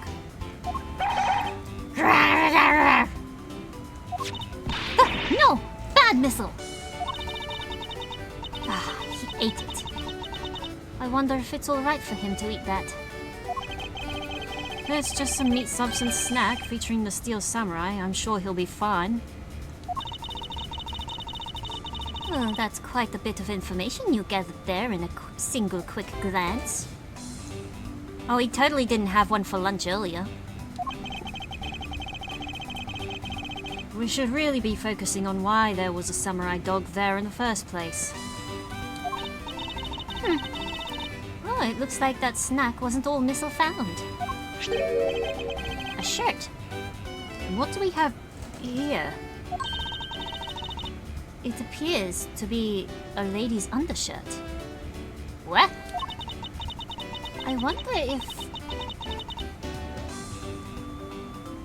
wonder if Ambassador Alba might have an interest in cross-dressing. I mean, if he does, that's cool. Good for him. I mean, what does that have to do with any of this? I somehow doubt that. It doesn't look like the shirt would even fit him. I wonder if Alba would make a good drag queen. The bonsai in his likeness probably would. A samurai dog and a lady's undershirt.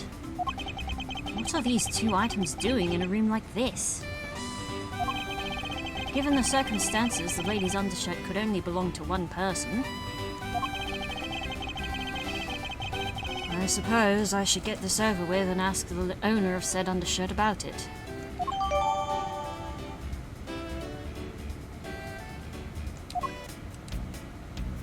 Steel yourself, Edgeworth. Hey, we found this. If you could please take a look at this brown-colored undershirt. Oh, Edgy Boo, what's the meaning of this? Huh? Why did you steal that thing from my bags? All you had to do was ask. I would have gladly given you as many as you'd like. Thanks, but no thanks. This shirt was found here at this crime scene. What? Come now, why don't you just confess and explain what it's doing here? I know nothing. Nothing, I tell you. What? Oh, I admit that I used the fireplace to dry the shirt. But I can't really help the fact that I had to, you know. Wearing that pink princess costume is like being in a sauna. You're still wearing it.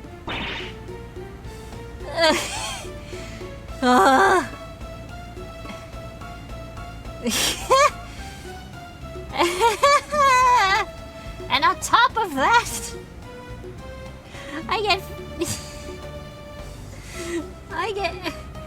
on top of that, I get figured as a suspect. You're too cruel, Edgy Poo.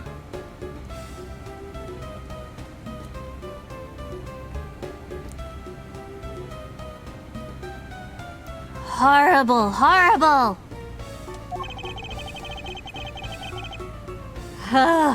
Phrasing. No, they knew what they were doing. Are you claiming that you never once set foot inside this room? Of course course I am!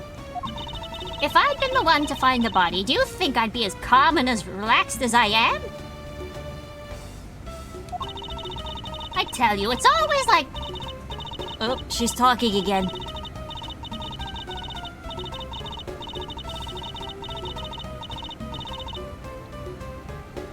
Sorry, you're married? I tell you, it's always like this. It's always my fault for some reason or another. That weekly tabloid article's missing, the camera's missing, the lawyer always makes sure it's my fault they're missing. Speaking of missing, there's the matter of my husband. Can you believe when we got married, he said, I guess I'm stuck marrying you. What kind of way to propose is that? What he should have done is he should have whispered in my ear, I don't deserve you, but I can't help it. Will you marry me? Honestly, men these days. Sorry. Speaking of missing, there's the matter of my husband? Is your husband missing, Miss Oldbag?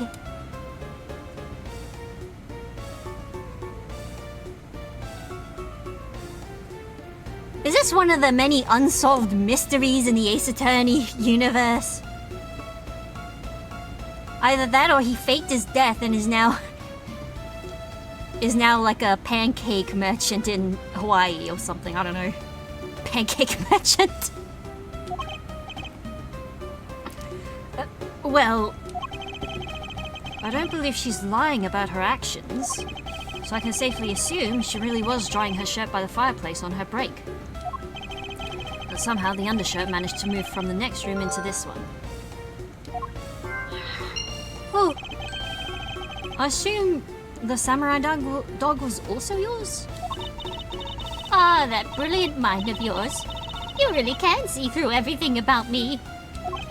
And so the feeling of dread continues. But I suppose I should ask for more details.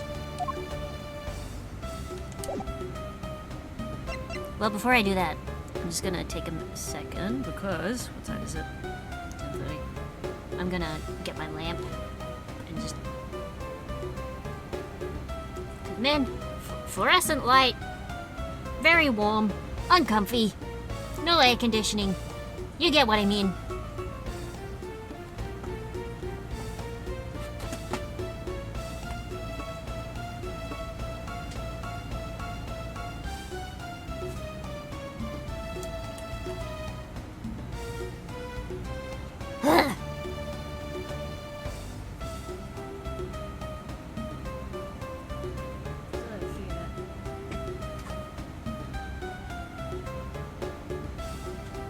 Figured out I could redirect the draft in the window to get it closer to me where I'm sitting. I may need to. Ugh. Ow!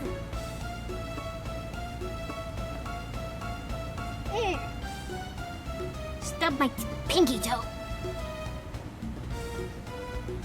I'm fine. Ugh. The pain will fade.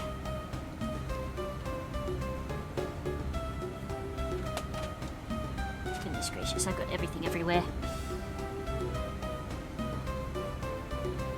But let's ask about the samurai dogs. That samurai dog was yours, wasn't it? Oh, of course. Oh, of course I'm forever yours, my edgy wedgy boo. Hold it! If you could just stick to what I asked you. Edgy, are you and Miss Oldbag? No! You really don't change, do you? When will you learn to take a joke? Anyway, the samurai dog wasn't mine. Those things are a present from the studio to the embassy. A present? The studio bigwigs basically told us to play delivery boys. We were supposed to hand the dogs off to the embassy people and tell them hi. I had to pile them all into the pushcart just to move them all. Well, I'm glad he still has that pushcart. Those studio guys should have delivered those things by themselves. Right, Edgy? So did you deliver the samurai dogs to the embassy staff as per your instructions? Hey, Edgy! Don't just ignore me and my question. Aren't you gonna stick up for me? How about that? You see, after the show, I went to rest a spell in the dressing room. Because of my bad hip, you know. Oh, I know. It is quite the outfit. The cherry bomb, like, accoutrements on the chest really give it something. I don't know what, but it gives it something. Is it good? Not sure. And there they were. The samurai dogs were just sitting on the dressing room floor. Dimension. Yes. Dimension. That is a word I would use. And I hate that they're shiny as well.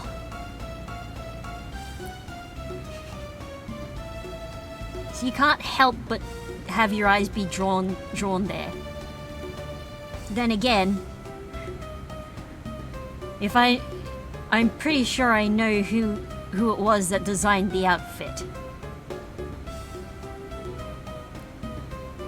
I suppose you had to make preparations for distributing them after the show? Well, if by preparation you mean sampling them as well. Excuse me? Oh, I tried one and thought they were actually quite good. Oh. Sorry, but I just had to find out. I know it was silly of me to think this, but I figured that since they're for a kids' show, their taste was probably for kids too. But they were so good that I couldn't stop. Before I went back to my room, I just had to help myself to half a dozen or so boxes. How many hot dogs were in each box? As I sat there by the roaring fire, warming them and eating them, I thought, this is...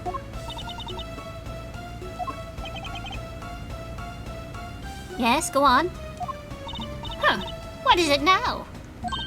Oh, I know. I bet you want a box too, don't you, my edgy poo? Well, who am I to say no to you? But I'll only give you one. The rest are all for me.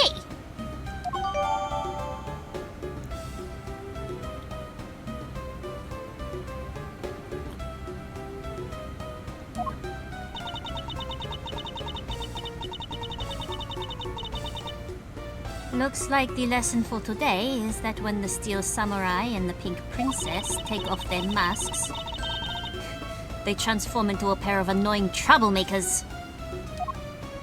Incredible. Let's have a look at these dogs. Oh.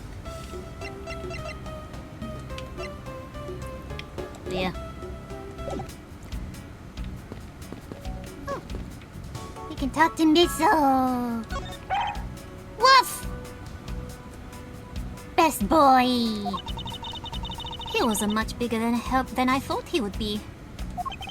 Yes. However, there are a few aspects I don't understand about what he found. In that case, you should keep on investigating until you do understand. Now, my subordinate, continue with the investigation.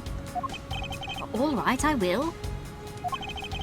It is with great dread that I proceed and do what I must to solve the case. Larry, you wrote the letter, didn't you? I know bad handwriting. I have bad handwriting. Larry, I wonder if you might know what this is?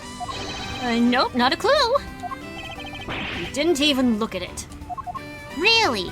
Nothing. Do I have to actually look at it? Do I have to actually look at it before they'll... Hold on. Details. No. So what is that for? Let's see, we checked. We might. What the heck? I don't know if you can hear that, but I just had a whistle outside.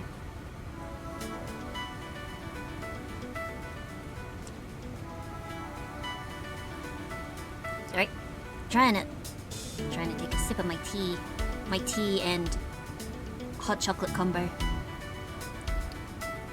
Smoke was pouring out of the chimney when Larry thought to climb down.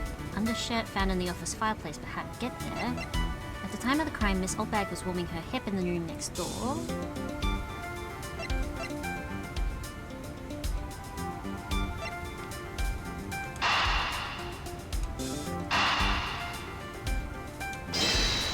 Let's see. There we go. Oh, you do hot chocolate and coffee. See, I would too if I liked the taste of coffee. But yeah, mine is... I made mine with Earl Grey tea and white hot chocolate. So it's really...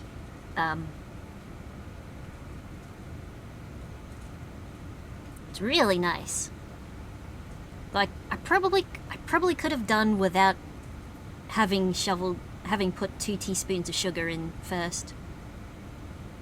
Because I put the hot chocolate in after the sugar, and then did the hot water to dissolve it, and then I was like, oh wait, hold on, maybe I didn't need that sugar after all.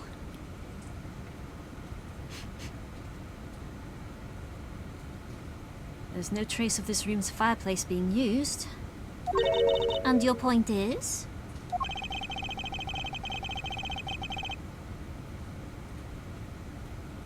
Ahem. Someone's making a Men at Work reference in the chat. Hi.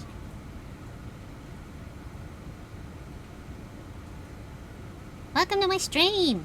Hope you have a good time. Hope you're having a good evening. I'm playing Ace Attorney and doing an amateur voice acting. Yeah. Ahem. Smoke was supposedly pouring out of the chimney connected to this fireplace. At least according to Larry. This is a contradiction of facts, is it not? Are you sure he wasn't just disoriented or something up on that roof?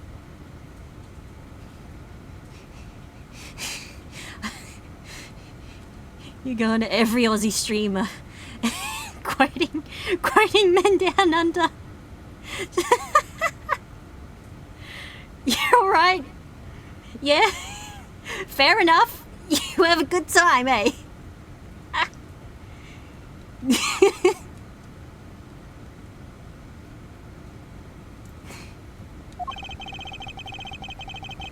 There is testimony. Oh. Alanix.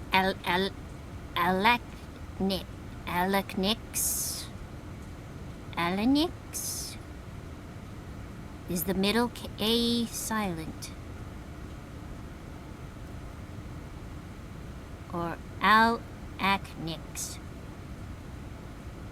Thanks for following! Alanix. Gotcha. I'll try to remember that. Nix like knights.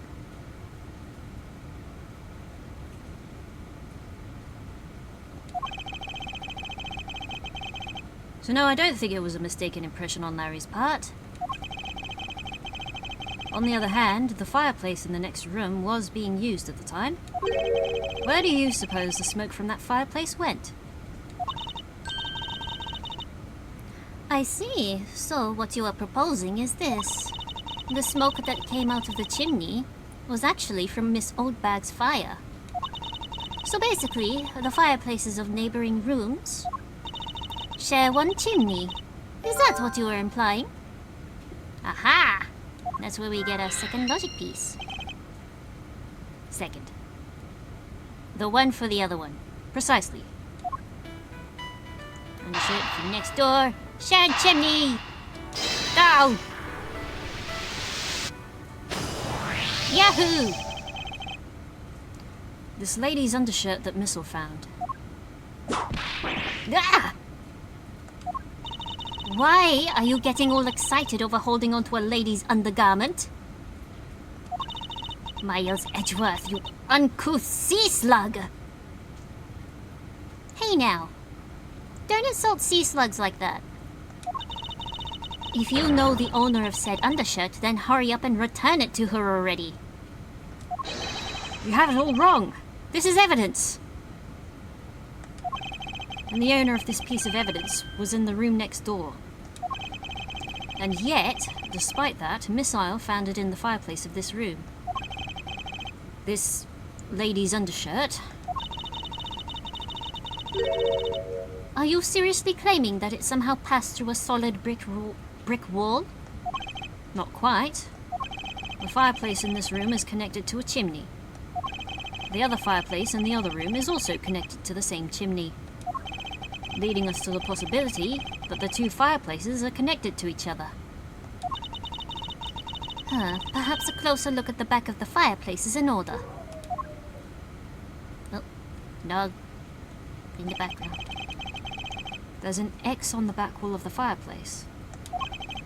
Let's see if I can't get a better look at it. Ooh. What in the... The wall separating this room's fireplace from the next room's fireplace apparently turns.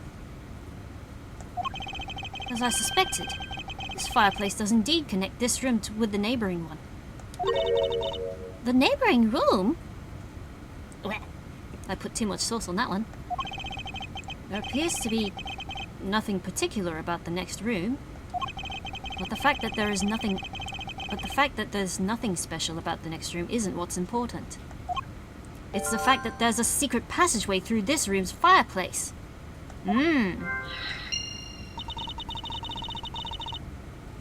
We now know that the fireplace connects the two rooms, but how exactly is that significant? You aren't going to suddenly name the old lady as the Mask II's killer now, are you? No, she couldn't move at all because of her stiff hip, so she could not have been the one. Unfortunately, I believe that this fireplace has nothing whatsoever to do with the Mask II's murder. Ooh, Kaskia. Thank you. Thank you for following. I appreciate it.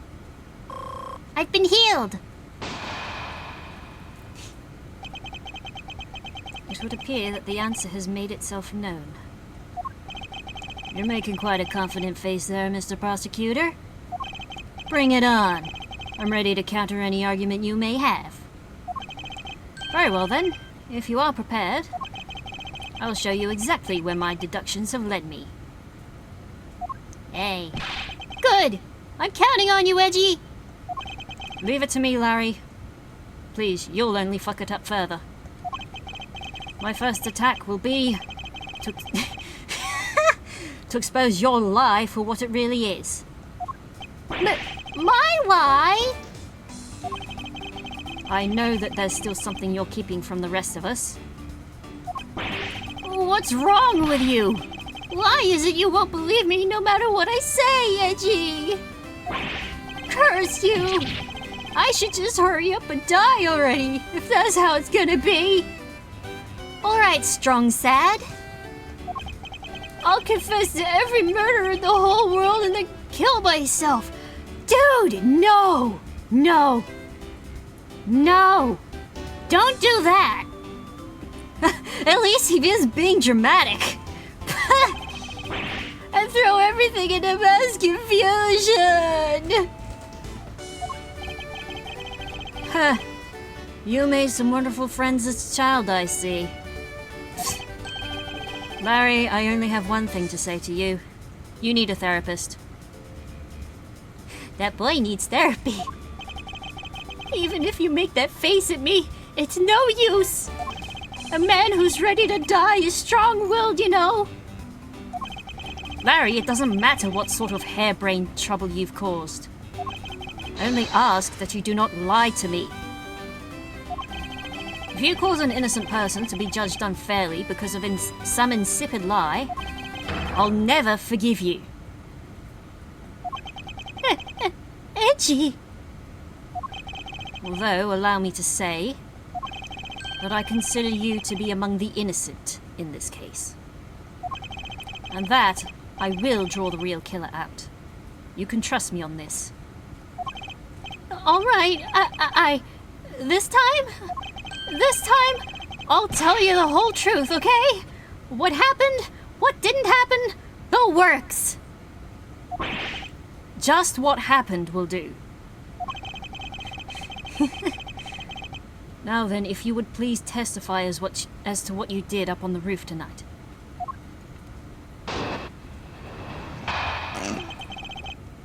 I nearly spat out my drink at that. Larry's eye catch. Oh my goodness.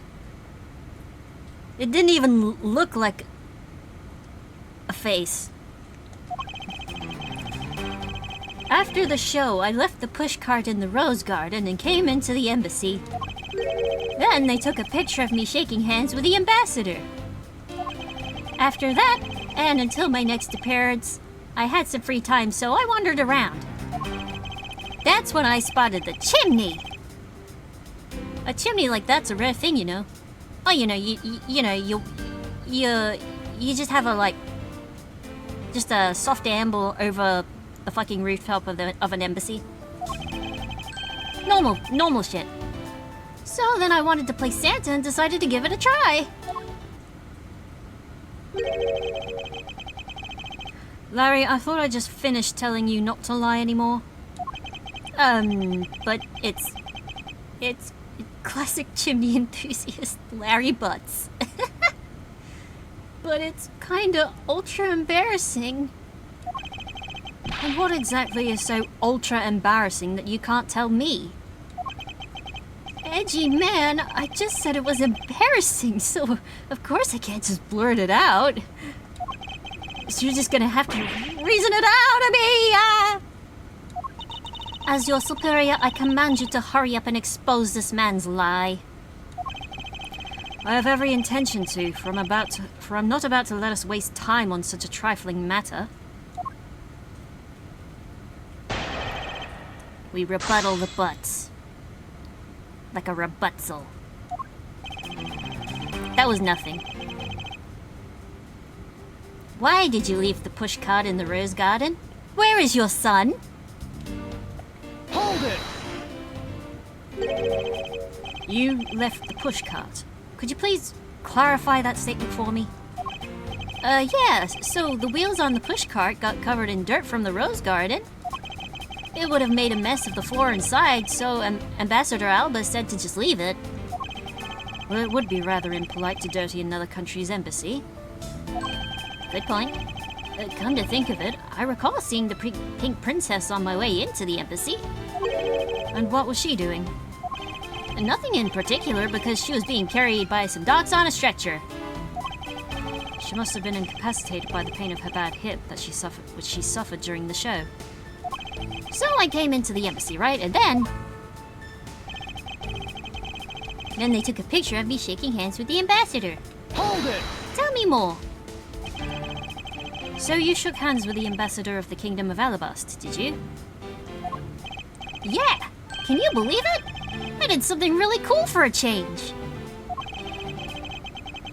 But honestly speaking, there's nothing interesting about shaking some guy's hand. Hey there! Are you disrespecting another country in their very own embassy? Man's sweating. As someone with roots in this country, I'm feeling nothing but incredible shame at this second. Nothing but incredible shame at this second. Oops, I misread that. Agreed. I apologize for his inconsiderate words. Now, Larry, please continue. What is with all of you? You keep saying that kind of thing, and I'll tell you only lies. You're already telling us nothing but lies, so let it go and move on. Hey, that's the thing Nayuta says. All right already. You don't need to glare at me like that, Edgy. After that and until my next appearance, I had some free time, so I wandered around. Hold it! On the roof. Larry, I want you to listen very carefully and take this to heart.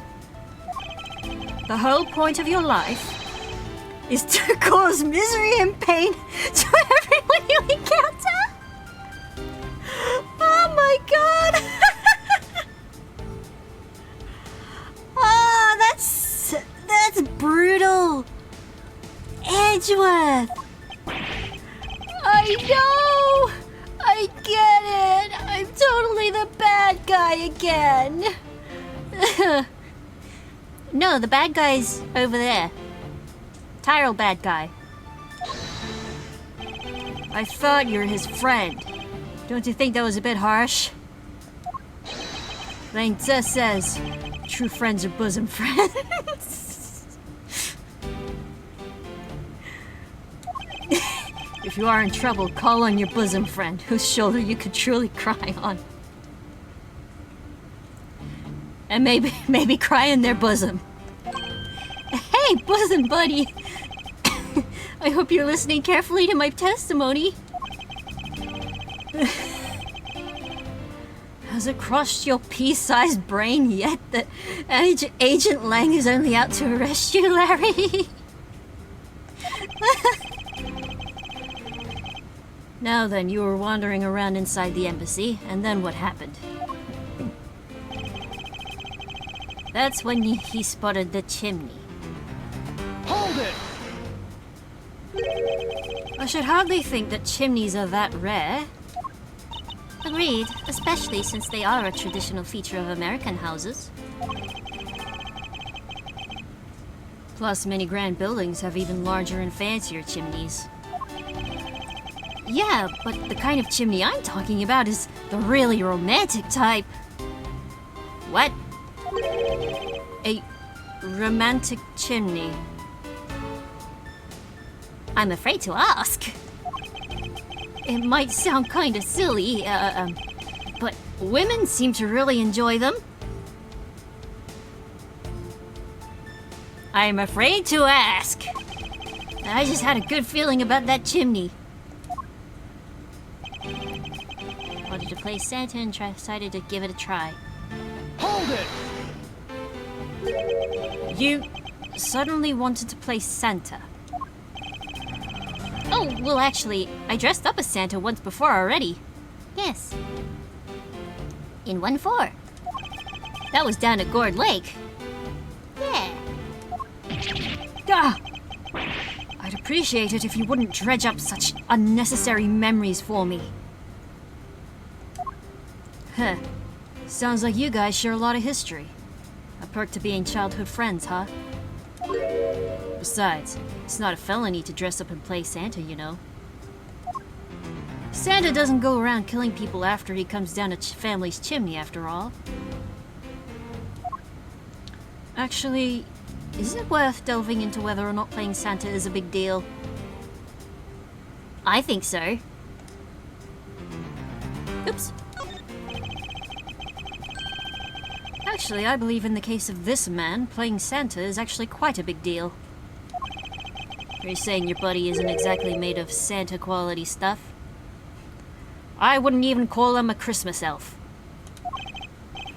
Precisely. You hit the nail on the head, Agent Lang. Hey, Edgy! That's so incredibly mean! Oh. The curlews are crying again. Tell me something, Larry. Did you know that Santa's job is to deliver presents to people all over the world? Of course I know that! I did graduate from junior high, you know.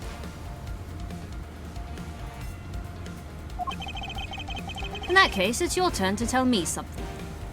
Tell me, Larry. I want you to tell me to whom you were delivering a present to.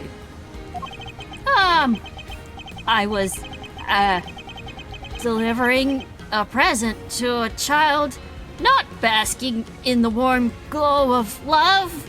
Objection! That must be the most elegant description of you I've ever heard. But a lie's still a lie. You sure know how to kick a guy when he's down, you know that? In any case, the person you wish to deliver a present unto was most certainly this.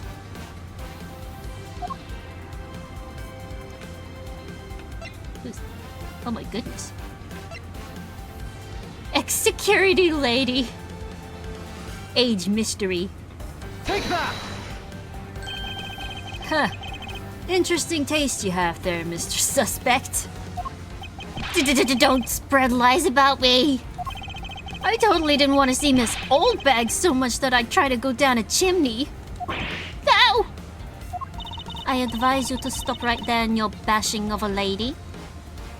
Yeah, not cool, Larry.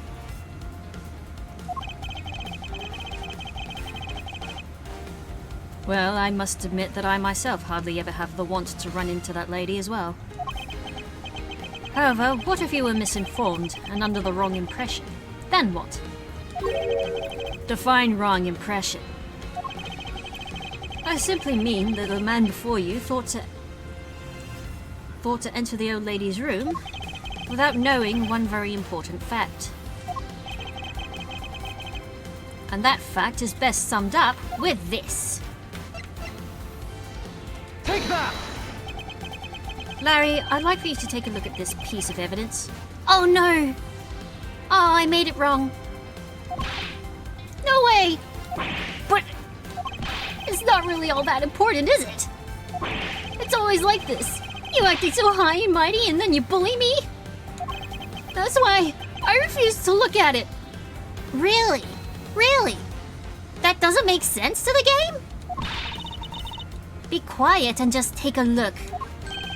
Oh, well, if you say so, Francie, but only because you say so. Some people never change, even if their attitudes do change the whim of a woman. So what's up with that anyway? Huh. Why, it's proof that you never even knew it existed, of course. Oh, is that all? Well, I don't need it right now, so I'll just give it back to you. What? I got you on the ropes now, don't I? Is that piece of evidence unrelated to the question at hand?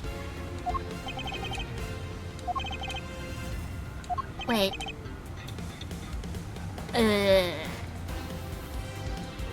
Wait, hold on.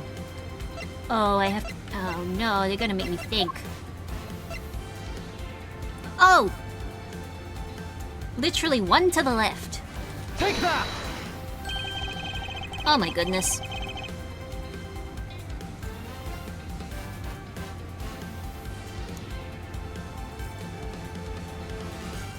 Shoot.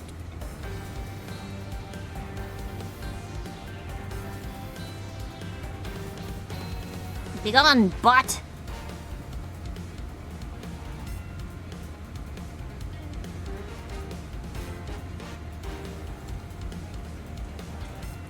This is something the old lady received from her employer for the night. The girl who normally plays the Pink Princess, Mindy, was it again? It seems that this man is quite taken with that actress.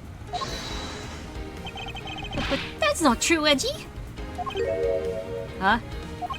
She's the one with the hearts for me! Oh no. I just know it. Keep telling yourself that, Larry. I can feel her sexy beam piercing my heart when she's watching me. Dude, calm down. Sexy beam, I tell you! You filthy, despicable, inconsiderate, fickle, idiotic, cowardly!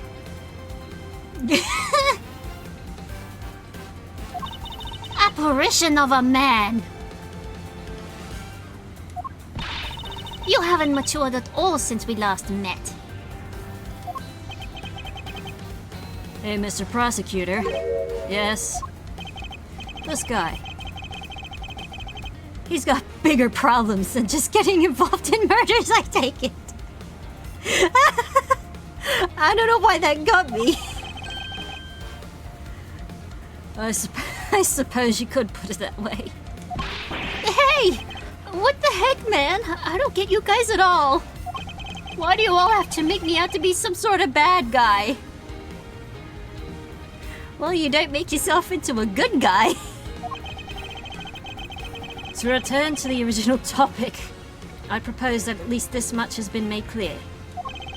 Without any knowledge that Miss Mindy had fallen ill, Larry tried to make his way into the Pink Princess's room.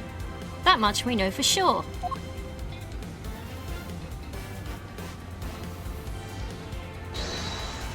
Oh.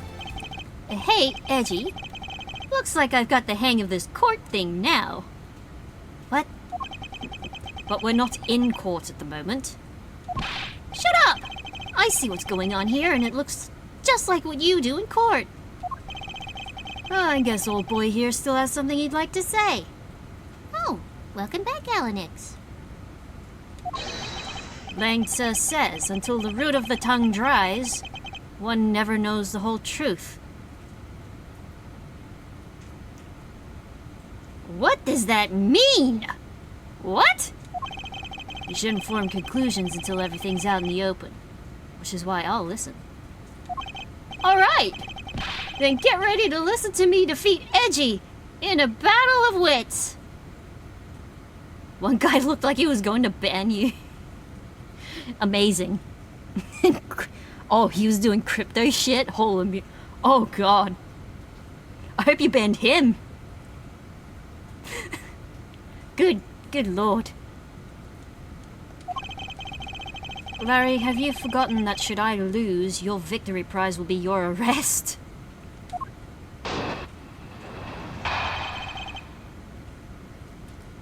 Alright, Larry's assertion.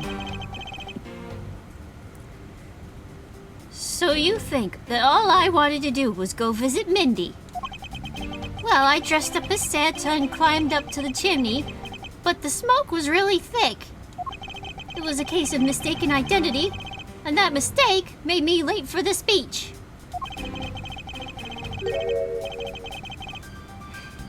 Crypto bros typically despise men at work.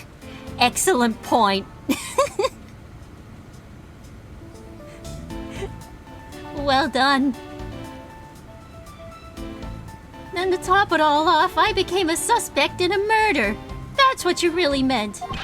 But why would I ever put myself through so much humiliation on purpose? Well, clearly you didn't do it on purpose. You just did it on accident. No one's having any of this. Hey! Someone say something! Larry, are you seriously trying to submit this? Not as a confession, but as testimony? So what if I am? Is there something wrong with that? My claim is a claim claiming my claim. Do you have a problem with that? I will have a problem if you make me read that again. So it was you! You're my stalker! But I should warn you, it doesn't matter what kind of flattery you throw at me. I'm the devoted type of woman who's wholly focused. Oh god, she's doing the thing again. Give it a minute. Ah! Hold on. Let's see. I'm the devoted type of woman who's wholly focused on one man and one man only. And as long as Edgypoo's alive, I can't just drop him and be unfaithful. No, I can't! Although, earlier I was tempted just a tiny bit by that wolf man, but that was just a test of my love for my dear Edgypoo, which I passed with flying colours. But from now on, I'll stay completely true to my beloved Edgypoo for the rest of eternity, I swear it! Oh, I'm so inspired! Ah! You're such an inconsiderate, cowardly, idiotic, and all-around completely worthless man. I thought I heard something ominous just then, but perhaps it was only my imagination. Yeah, totally. I believe there's nothing further for me to prove at this point. What do you mean? Of course you still got something to prove. You still have to show some proof that I was trying to meet up with Mindy. Proof, you say? Remember, Edgy? Everything's evidence in court, right? You mean... Oh, he did say everything's evidence in court.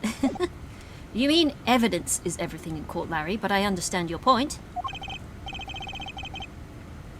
Yeah, see? I'm totally a pro at this now. Very well, if you wish to see the evidence. Ace Attorney 7 featuring Larry Butts as the new attorney. Ah! Then let me show you the last piece of evidence you ever wished to see.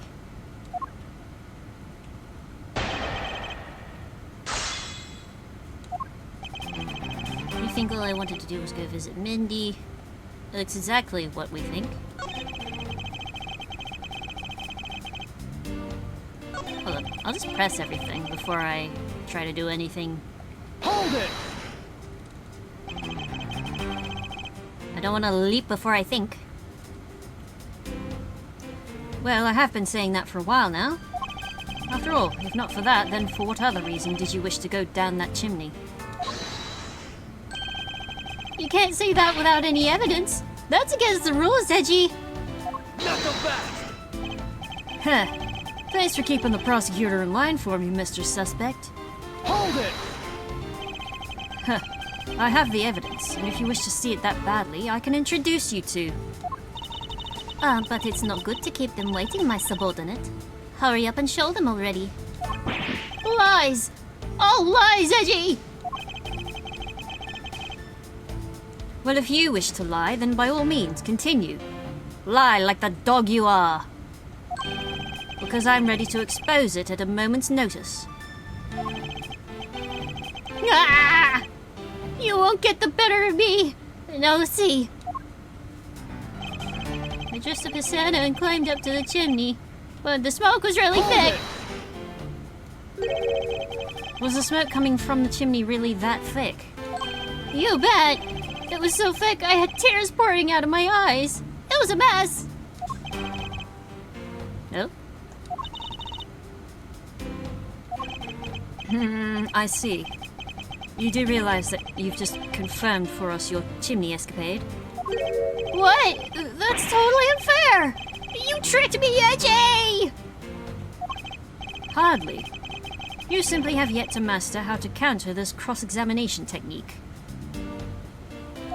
Well, what I just said was a slip of the... I mean, I said the wrong thing. Besides, isn't this what you really meant to say about what I did tonight? That it was a case of mistaken identity? And the mistake made me late for the speech? Hold it! I'm not quite sure how you could mistake that actress for this lady. Oh, Edgy Poo, are you staring right at me? No! Are you finally succumbing to my feminine charms? No! I should think that the Steel Samurai is the one who should know all about your charms. What? Me? Edgy, what are you trying to do to me? Nothing. Nothing. Simply that the Steel Samurai and the Pink Princess are husband and wife. Oh, is my poor little Edgy Poo jealous? If you could please drop that line of discussion right this instant. But Edgy, I told you, I already have Mindy! Speaking of Mindy, exactly what kind of woman would you say she is?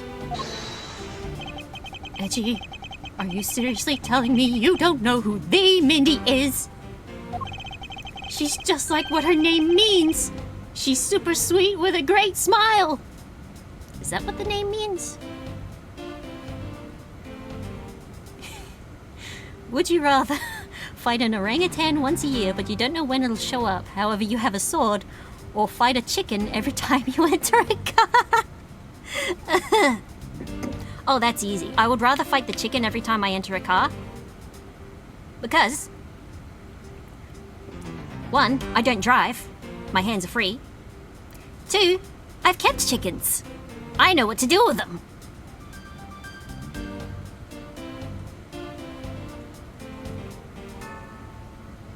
Yeah. I love chickens. I've only been attacked by a rooster once when I was like 6.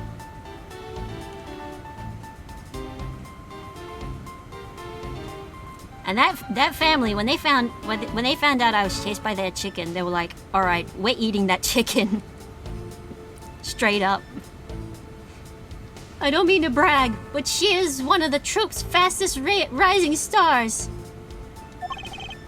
Interesting. Huh. So you're saying a woman like that is what made you late to the speech? Huh? Curse you too! Why is everyone out to make a suspect out of me? Look, all I could say is this. I was late to the speech.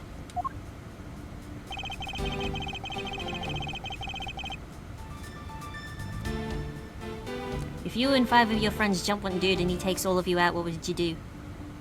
Oh, I'd cry. I'm like the smallest. I am the smallest and weakest of my friend circle. And like,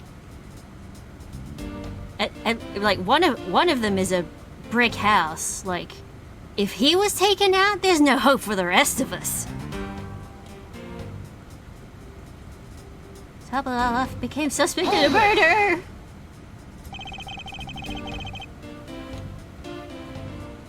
I suppose you might be correct in a small way.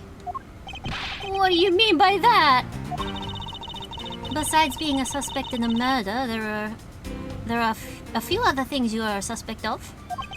Oh, not you too, Francie. You tried to stop me, but I won't let you intimidate me like that. Look, I already told you, Miss Oldbag, I wasn't after you. I was trying to see Mindy. Hey, Mr. Prosecutor, can I just arrest this guy already? I completely understand how you feel, Agent Lane. Wait, please listen to what I have to say. If you have a serious assertion to make, then I'd consider it. However... No problem. I'm gonna put all I've got into this, so listen good, okay?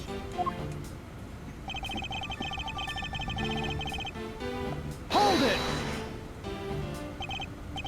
Larry, this is the final point you wish to make. You got it. I called on all the energy I have and told it to you with all my soul. In that case, allow me to take that soul and break it. Oh my god. Huh? Yes. We'll stamp it under our feet until it's been ground to fine powder. Oh my god. Breaking a man live on national television. Fine powder?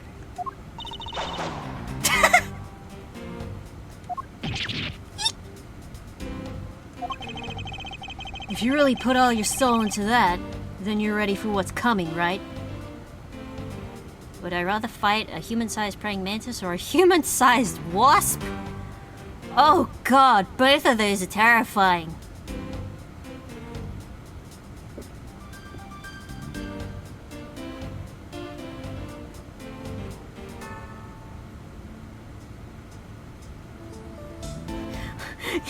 Yeah, why are all your hypotheticals so violent? I mean, they're interesting, certainly. Really makes you think. In place of the Honorable Larry, I offer my soul to you.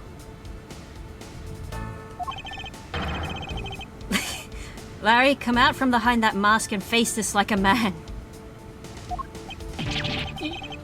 You're scary, Luigi! This whole testimony is one giant confession of all that he's done tonight. He's practically begging me to show why he bothered to put himself through all of this.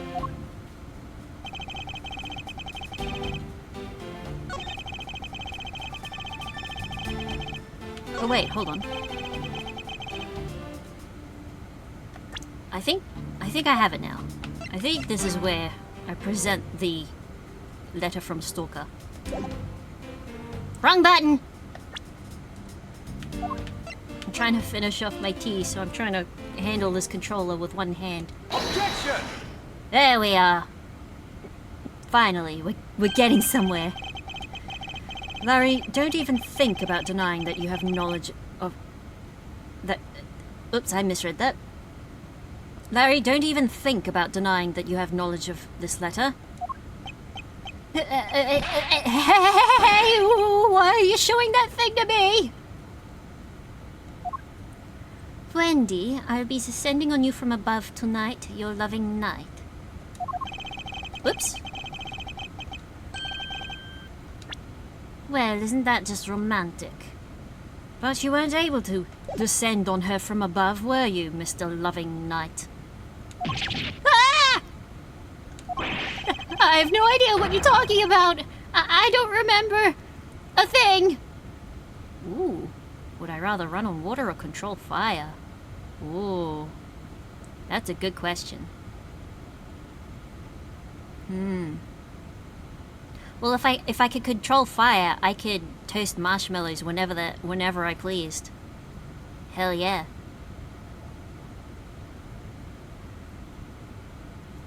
Controlling water is good too.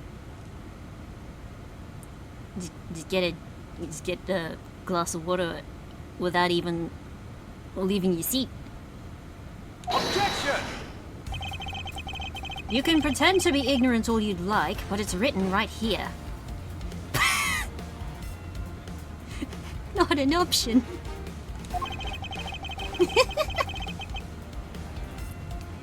This letter proves that you were not out to meet the old lady, but rather that you were attempting to pay Miss Mindy a visit. What part of this letter shows that the person Larry had intended was Mindy?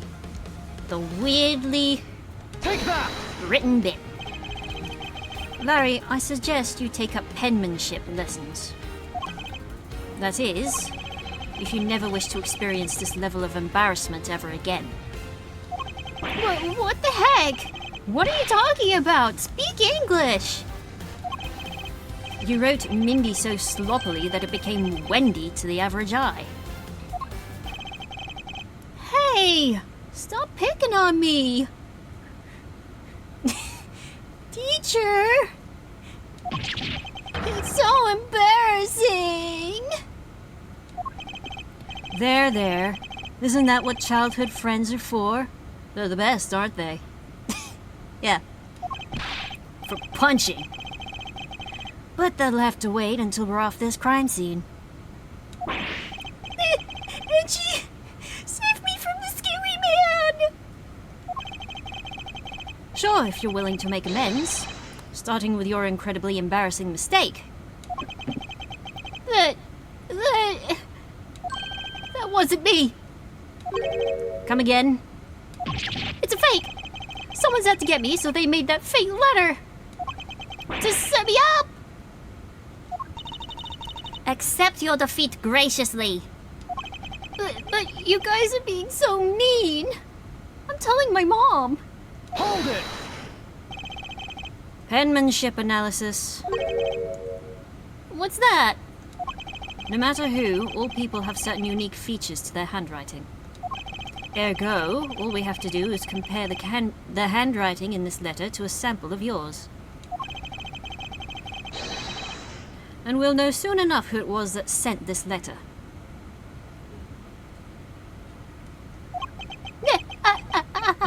I'll never write another thing in my life. Hold it! Tisk, tisk, tisk. It's no use, Mr. Loving Knight. For you've already graciously provided me with a sample of your handwriting.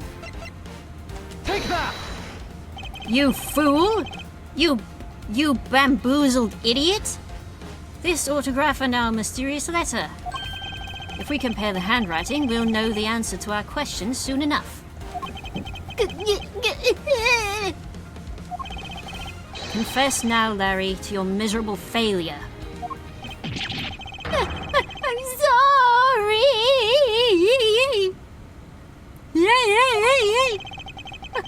I did it. It was me causing trouble again. I admit it.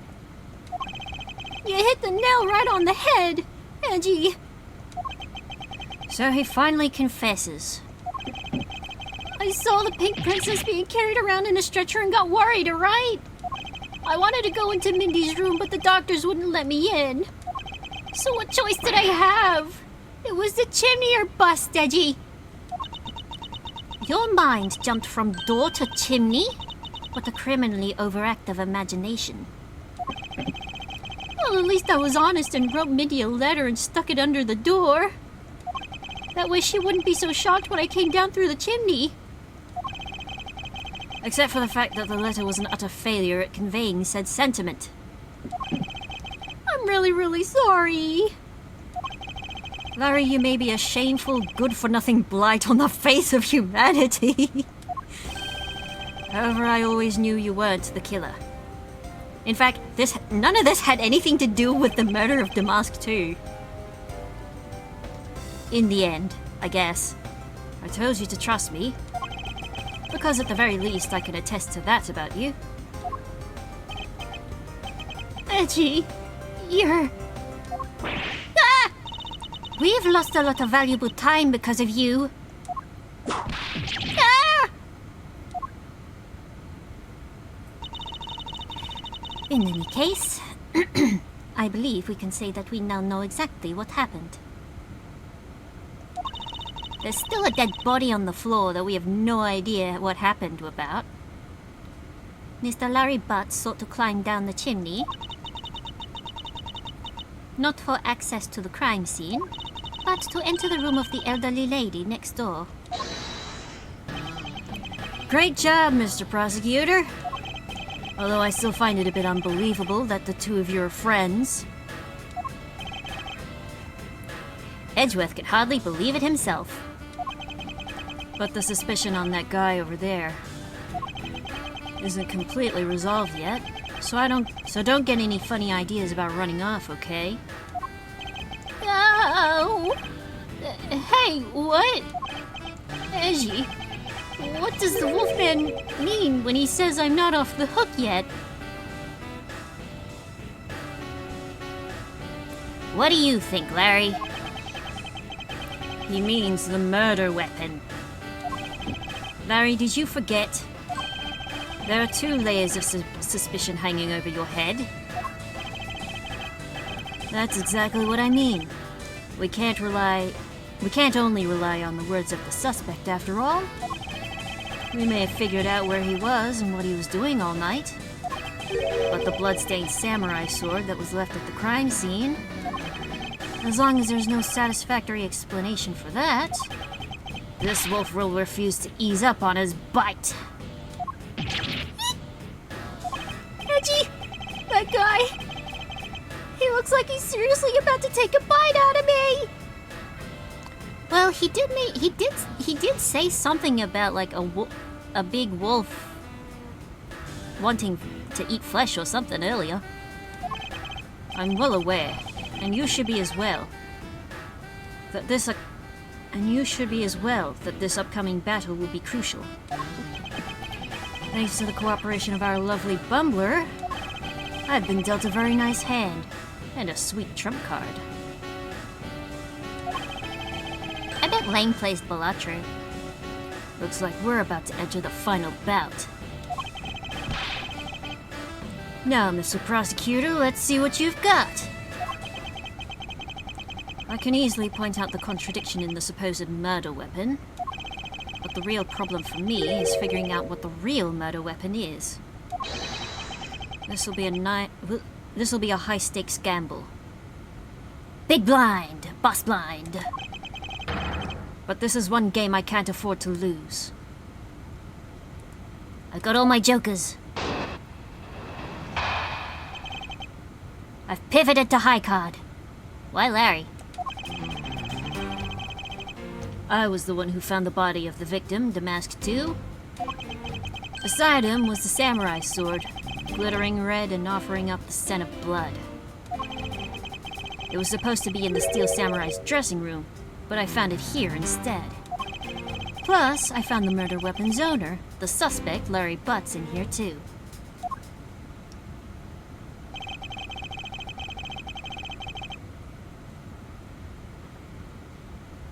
Isn't it a bit far-fetched to accuse someone simply on the basis of ownership? But this owner wanted to sneak onto the crime scene. I think that's plenty to go on, don't you? Hold it! We just established that wasn't his reason. Exactly! If you're alluding to his reason for being by the chimney, we've already established it. Not so fast! No? Hold on there, Mr. Prosecutor. You two are longtime friends, right? Who's to say you didn't fabricate the evidence to give him an alibi? Edgeworth would never do such a thing.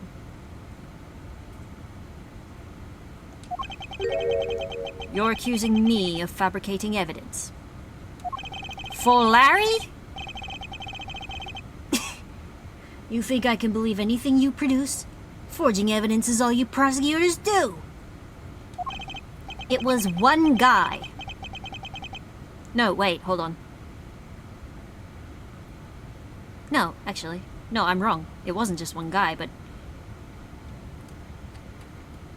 remembering the existence of 1-5? This man has some serious issues with prosecutors. But come on! But come on! I can't think of something as complicated as that, right, Edgy? I'm too stupid. Larry, I can agree because I know you and your personality well. However, Agent Lang knows nothing about you. Or me, for that matter.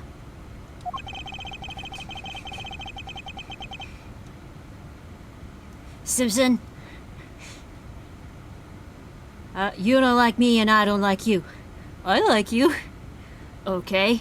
You like me, but I don't like you. Maybe you like me if you got to know me better.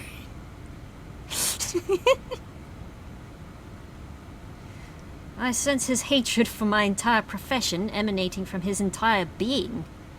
That's a lot of hatred. Man needs an outlet. Meaning that the only way I can prove Larry's innocence is to present irrefutable evidence.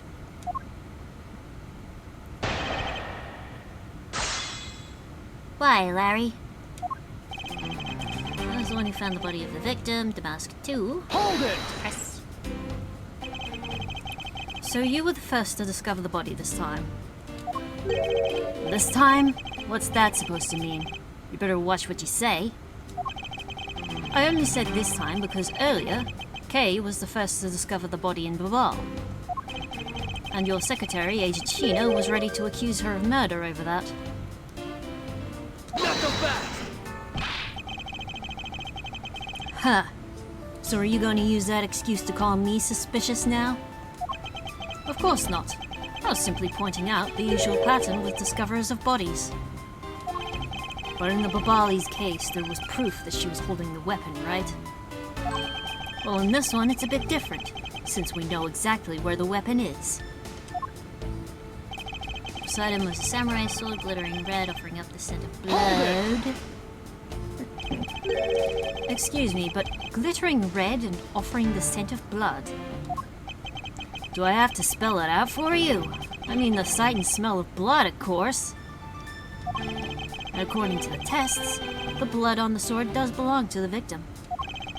The sword was made to only be used on stage, so it's not sharp, but it is pretty weighty. It's certainly heavy enough to beat someone to death with. Ah. Which leads me to suspect that the victim was beaten to death with the sword. Beaten to death, hmm? This last statement is too important to just let slip by.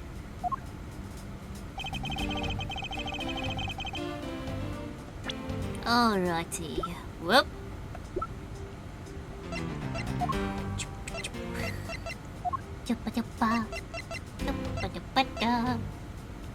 Weapon on stage, thought to be what killed Mask Damask. Weapon used on stage. That one's hollow. Except it doesn't have a model, so I can't look at it.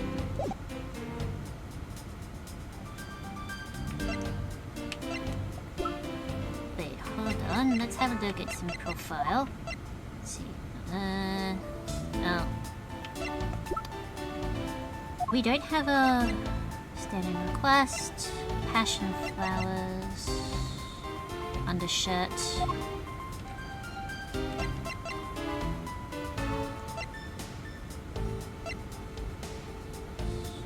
The real murder plate. We don't have a thing that actually says what he died of. Which is the thing I'm wondering. This item was a samurai sword. I suspect he beat the victim to death with that thing. Oh, this looks like a new statement. Hold it! About this samurai sword, have you received a report from forensics yet? There we go. They confirmed that the blood on the sword belongs to the victim. Alright, but have they confirmed that the outline of his wound is consistent with the weapon? Tell me something. Do you see the dead body right there in front of you? So, if they were conducting the autopsy right now, shouldn't that body not be here? Well? I suppose so.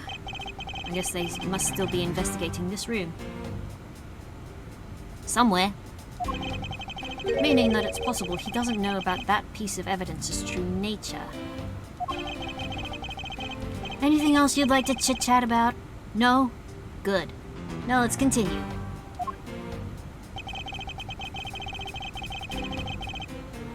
Supposed to be in... Oops. Wrong button. Supposed to be in the Steel Samurai's dressing room, but found here instead. Hold it! Larry has already testified that he forgot the samurai sword here. Yeah, I was shaking hands with the ambassador in here, and I left it behind by accident. Knuckle back! So what? You lied earlier, so who's to say that this excuse isn't just another lie? But I forget stuff all the time, right, Edgy? Tell him! Why don't you tell him yourself? You see, what did I tell you earlier? No one will buy such a pathetically weak excuse. Yes, well, I know that it's not possible to prove such an excuse as truth. And yet you offer it up as a fact? You're a worse person than I originally thought. You're free to think what you'd like. However, I know that Larry's not the killer. Agent Lang, please, continue with your argument. I'll expose the flaw in it soon enough. And the metal weapons owner, the suspect, Larry Butts, in here too. Hold it! True, you did find him here. Just one moment. Just because he's the owner of the weapon, therefore he must be the killer, is it? Just one moment. Oops. Ouch.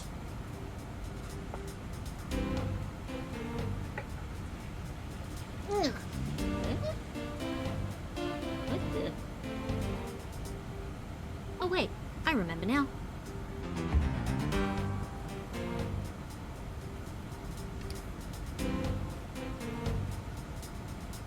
Saw a car going out the street and I realized, realized what was going on there. Don't worry about it. No. Climbing all the way up to the chimney is plenty suspicious in my book as well. Objection! Regarding that, I've already drawn the truth out. And the truth is one thing I don't bend.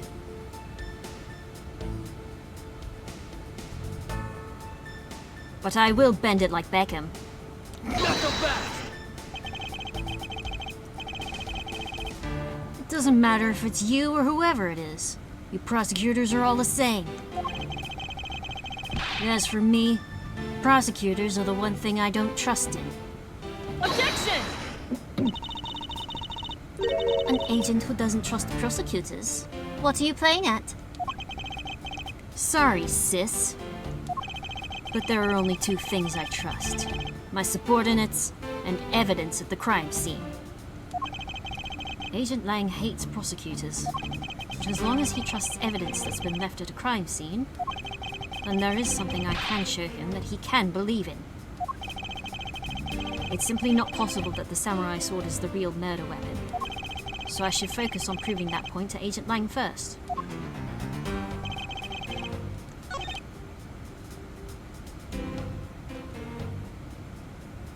Oh,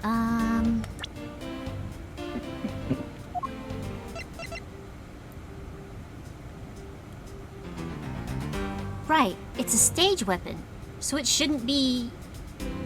Objection!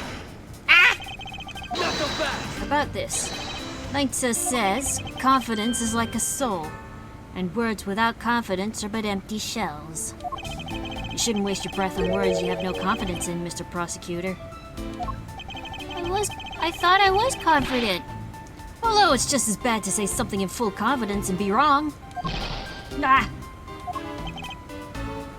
I don't need to be overflowing with self-confidence, I just need to think rationally. After all, I only need to be confident in the facts.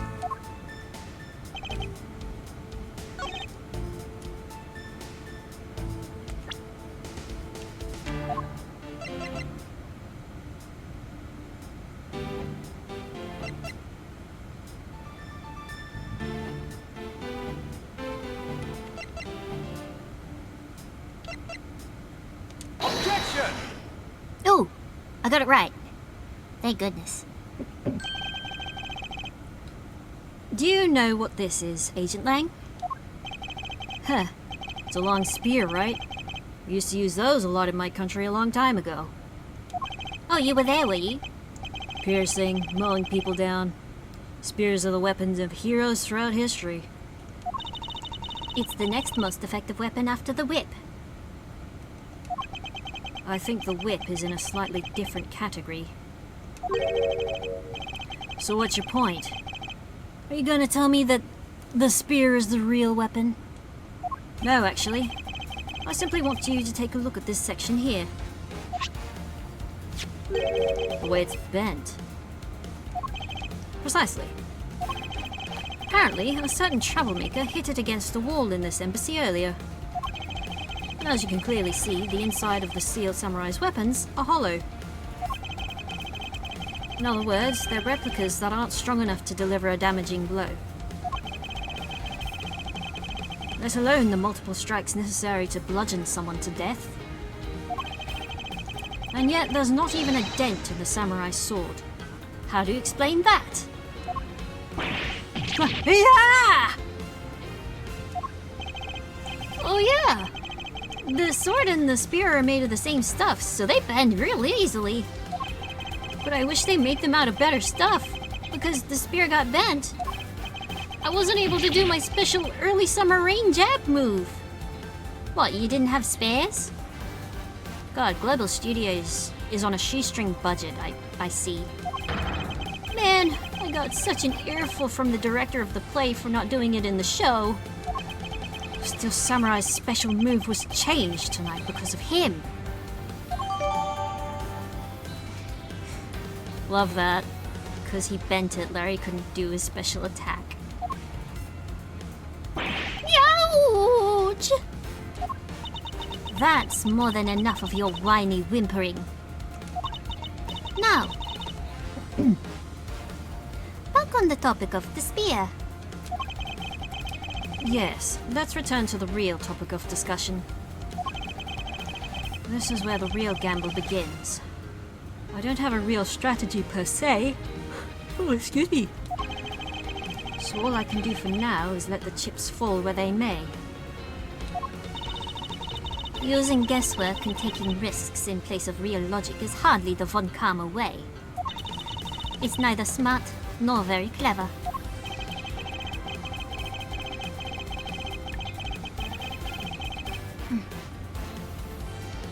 Miss von Karma, as you know, unlike your father, I am not a genius prosecutor.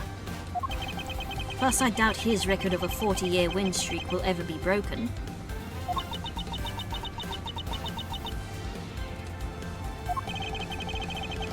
But perhaps it's for the best, if it remains unbroken. Best! The best!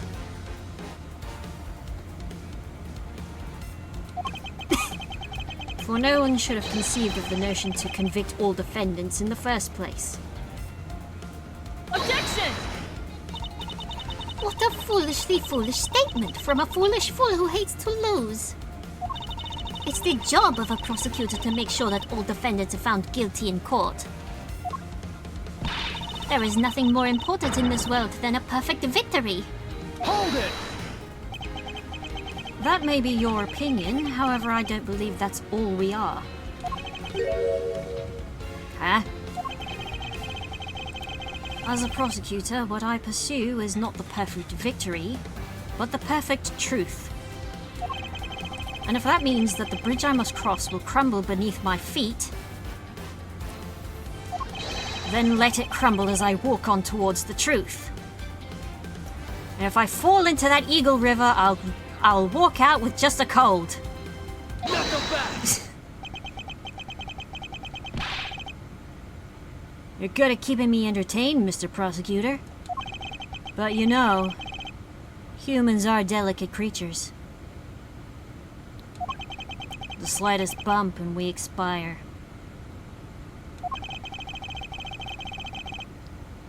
I'd like you to consider, if you will, the possibility that the sword was used in such a way that the attack killed Damask II without bending it. What? So, what do you think of my hypothetical scenario? I think you know what to do here, right? And what you need? Of course. What I need is evidence even he can't refuse. This is it. It's time to bring this to a close.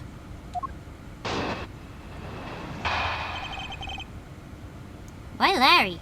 Part 2. It's possible to use a samurai sword to kill someone.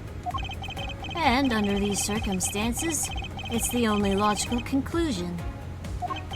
We searched the embassy top to bottom, but the victim's blood is only on that weapon. So isn't it only natural that suspicion would fall onto the owner of said weapon? How long do you intend to cling onto that preposterous theory? As long as I want, because we examined every corner within the walls of this embassy. There's no stone we've left unturned.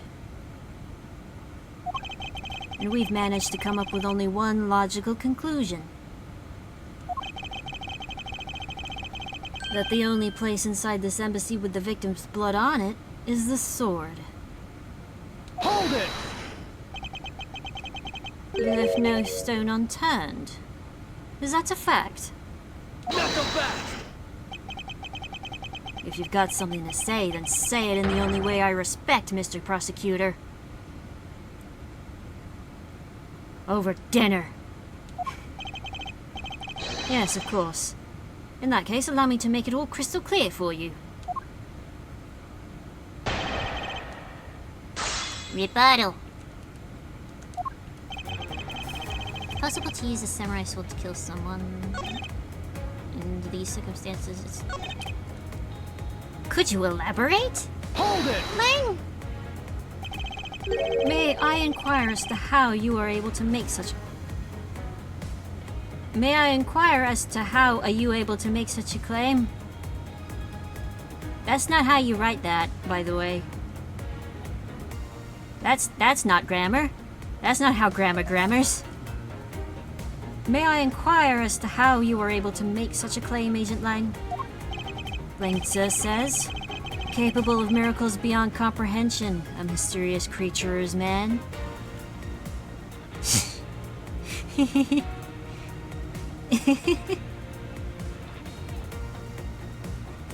Capable of miracles beyond comprehension, a mysterious creature is man.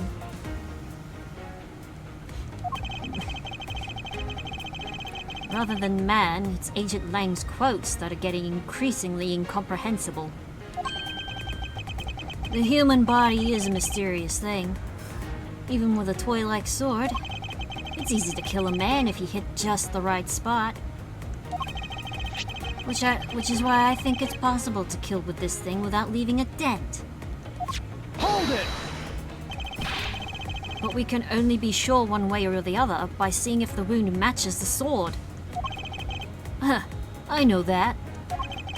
But as long as it's a possibility, I can proclaim it as much as I like. Under these circumstances, it's the only logical conclusion. I wish I knew what he was getting at. But you must know that your conclusion's wrong. Given the circumstances I'm in, the only people I can trust are my subordinates. Because they're a much more trustworthy bunch than you prosecutors will ever be. Hold it! And you call yourself a professional? Knock him back! I never said such a thing. You still don't see, do you, Mr. Prosecutor? You have to earn my trust. And the only way to do that is to show me proof of another possible murder weapon. Another possible weapon. In this room, there's only one other thing left. Oh, I think I know what it might be. This is going to be a gamble, but I can't withdraw from the game now.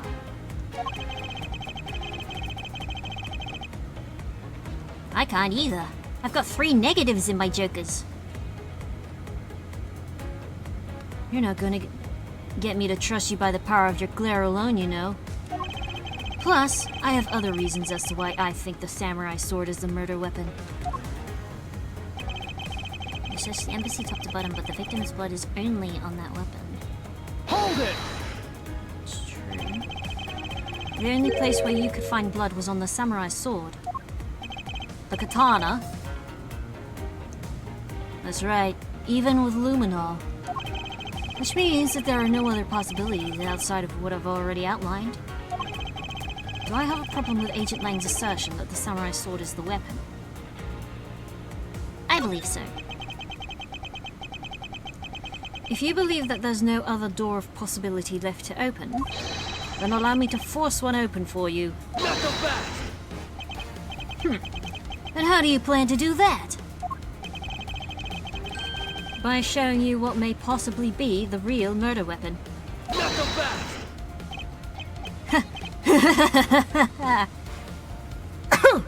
Oh, that hurts. The real murder weapon. I hate to repeat myself, but my men have already searched every last inch of this embassy. Nuh-uh. What do you mean, nuh-uh? And they've concluded that nothing else could have been used as a weapon. Knowing these facts, do you still want to press forward with your little hypothesis? Yeah. Of course. Because it's not possible that your men inspected everything in their investigation. Not so fast! What are you talking about? I don't appreciate mind games, and I don't appreciate it when people like you slander my men. Hold it! I'm not slandering them, I assure you. I'm merely pointing out that their investigative dragnet has a few holes in it. Namely, that there's something your men couldn't even lay a finger upon. And that item is the real murder weapon. Alright then. I'll play along for now. This real weapon that killed the Mask 2. What exactly is it? The real murder weapon, which not a single person has yet to touch, is this. Take that! The National Treasure of Alabast. You mean the Primaduck statue? Yes. And as you know, only the ambassador and his secretariat may touch it. Which I believe means that neither you nor your men were able to examine it, correct? Not so fast! You know very well that if we did that, there'd be an international incident. Between the Kingdom of Alabast and the Republic of Babal. The two countries' precarious relationship teeters in the balance. Over a stupid fight related to a sovereignty statue. But I'll be damned if I let something go unexamined. Hold it! Agent Lang, if you could take a look at this. Look at this graph! The direction the statue is facing just before and after the crime are different. And there's only one conclusion I can draw from that.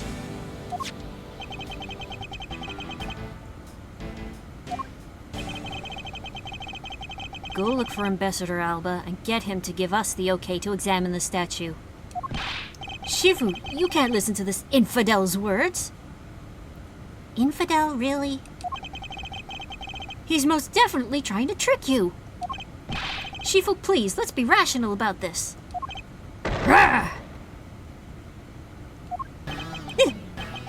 Lang says. Just go already! Yes, sir!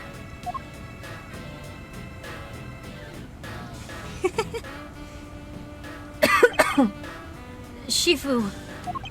Yeah? I'm really sorry, sir, but I was unable to convince the ambassador.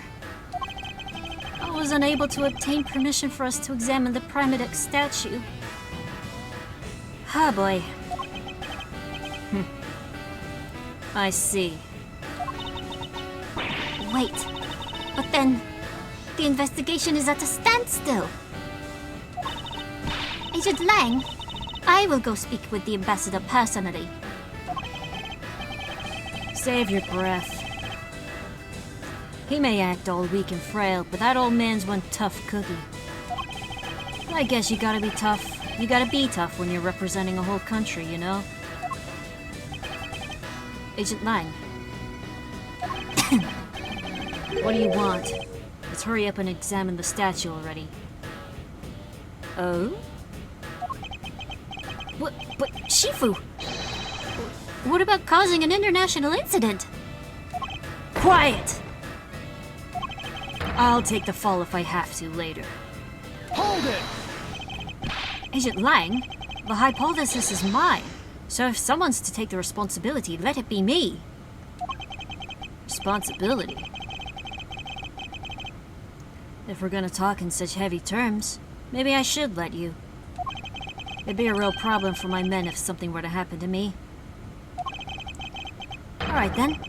Less talk and more investigating. If we want to know the truth, we can't stop here. Action must be taken. Agent Lang, I would like to run a... oh god. Luminol chemiluminescence test on the statue. No, but I don't think anyone has ever said that word ever. A luminol test? Ah, good thinking. If the statue's the murder weapon, then some of the victim's blood should be on it. Okay, let's get the forensics team in here. Oh, Huh. Looks like you hit the jackpot, Mr. Prosecutor. I guess this means that this is the real weapon that killed the Mask II. Indeed. But I wouldn't celebrate yet if I were you. This doesn't let your friend off the hook. It doesn't prove that he didn't kill the Mask II, so the charge remains. We are hardly done examining the statue, Agent Lang. Knowing that it is the real weapon, I believe further examination is required. yeah. For example, how? Just how? You think so? Okay then. Knock yourself out. What if that's what happened? What the? Oh, hold on. What the? That's a big old handprint.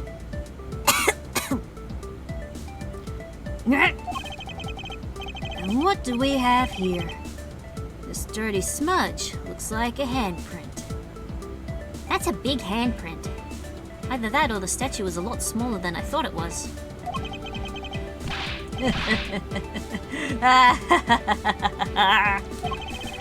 What's a definitive bit of evidence like you doing under here? All alone on a Friday night? Looks like we've got some fingerprints to analyze. Good. Worst case scenario, these prints belong to Larry. It looks like it's too late for me to do anything about that now. What, does he run off? Oh. Hey, forensics guy. I want results on these fingerprints ASAP. You hear me?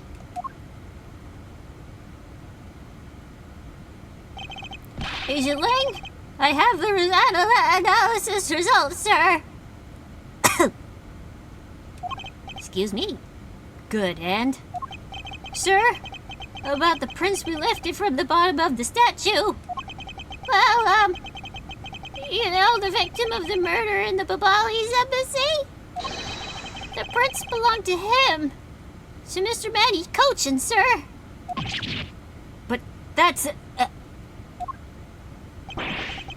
What's going on around here? No, that's impossible. Is it?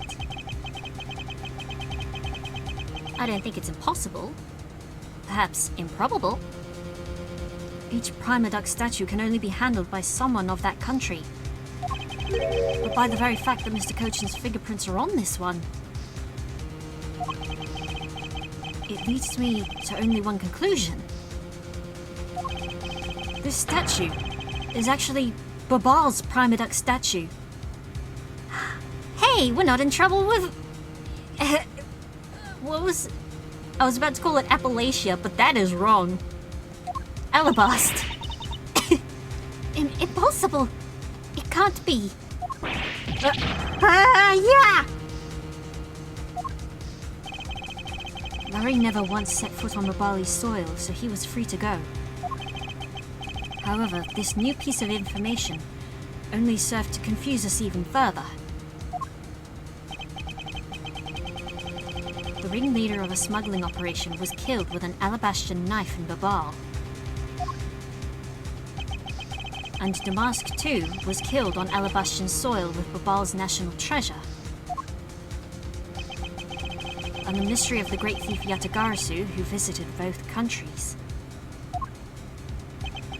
The pieces were there, but I had yet to see the big picture they were to form.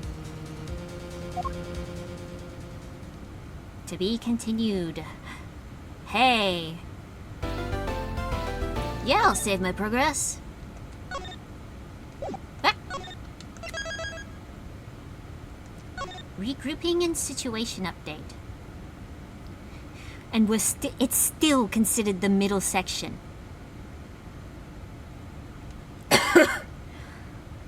But man, I feel like I made good progress, honestly. And I had a lot more fun than I was expecting to.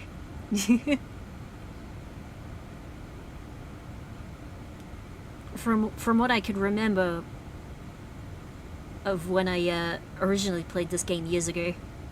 Many years ago. Cause like I only remember like I remembered the Steel Samurai. That was a very clear memory.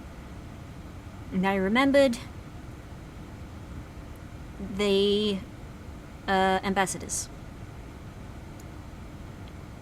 But I also remember feeling very mentally exhausted by the time I finished the game.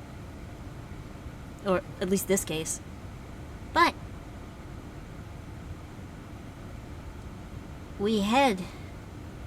I should say, next Saturday, or whenever you watch the VOD on my YouTube channel,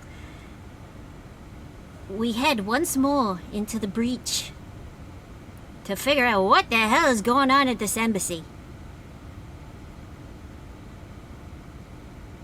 Still have no idea how Damask 2 was killed. Like, I mean, the pieces are there, but like, how? The statue has to be heavy as hell. Or was the guy thrown? Anyway, we'll find that out next time. Maybe. And it'll be... What day will it be? Let's check the calendar. It'll be the 28th. Very close. It'll be after Christmas. Which means it won't be almost Christmas. And it'll be very close to the new year. 2025. The years just blaze on by, don't they? This was a big year. I turned 30. Did you know that? I am a fruitcake. It's just as Franziska said. I am a fruitcake. But I'm pretty cute for a fruitcake. Anyway, I I should just call stream. Thanks for watching. Thanks for coming in to chat. I appreciate it. And next time, we'll learn more. I hope you'll join me again. Thank you. Thank you for tuning in. Thanks for finding me. I'm very terrible at marketing myself.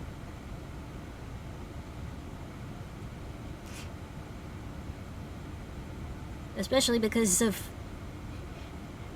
recent events, meaning there's a website I don't want to use anymore. But that's fine. That's neither here nor there. We've got better ones. So good night all. See you again. Take care of yourselves. And I'll meet you back here, maybe.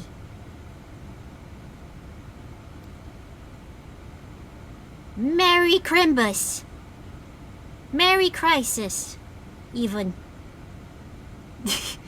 And a happy holiday. To everyone. Happy Hanukkah. Kwanzaa. And a few other ones that I can't remember. Good night.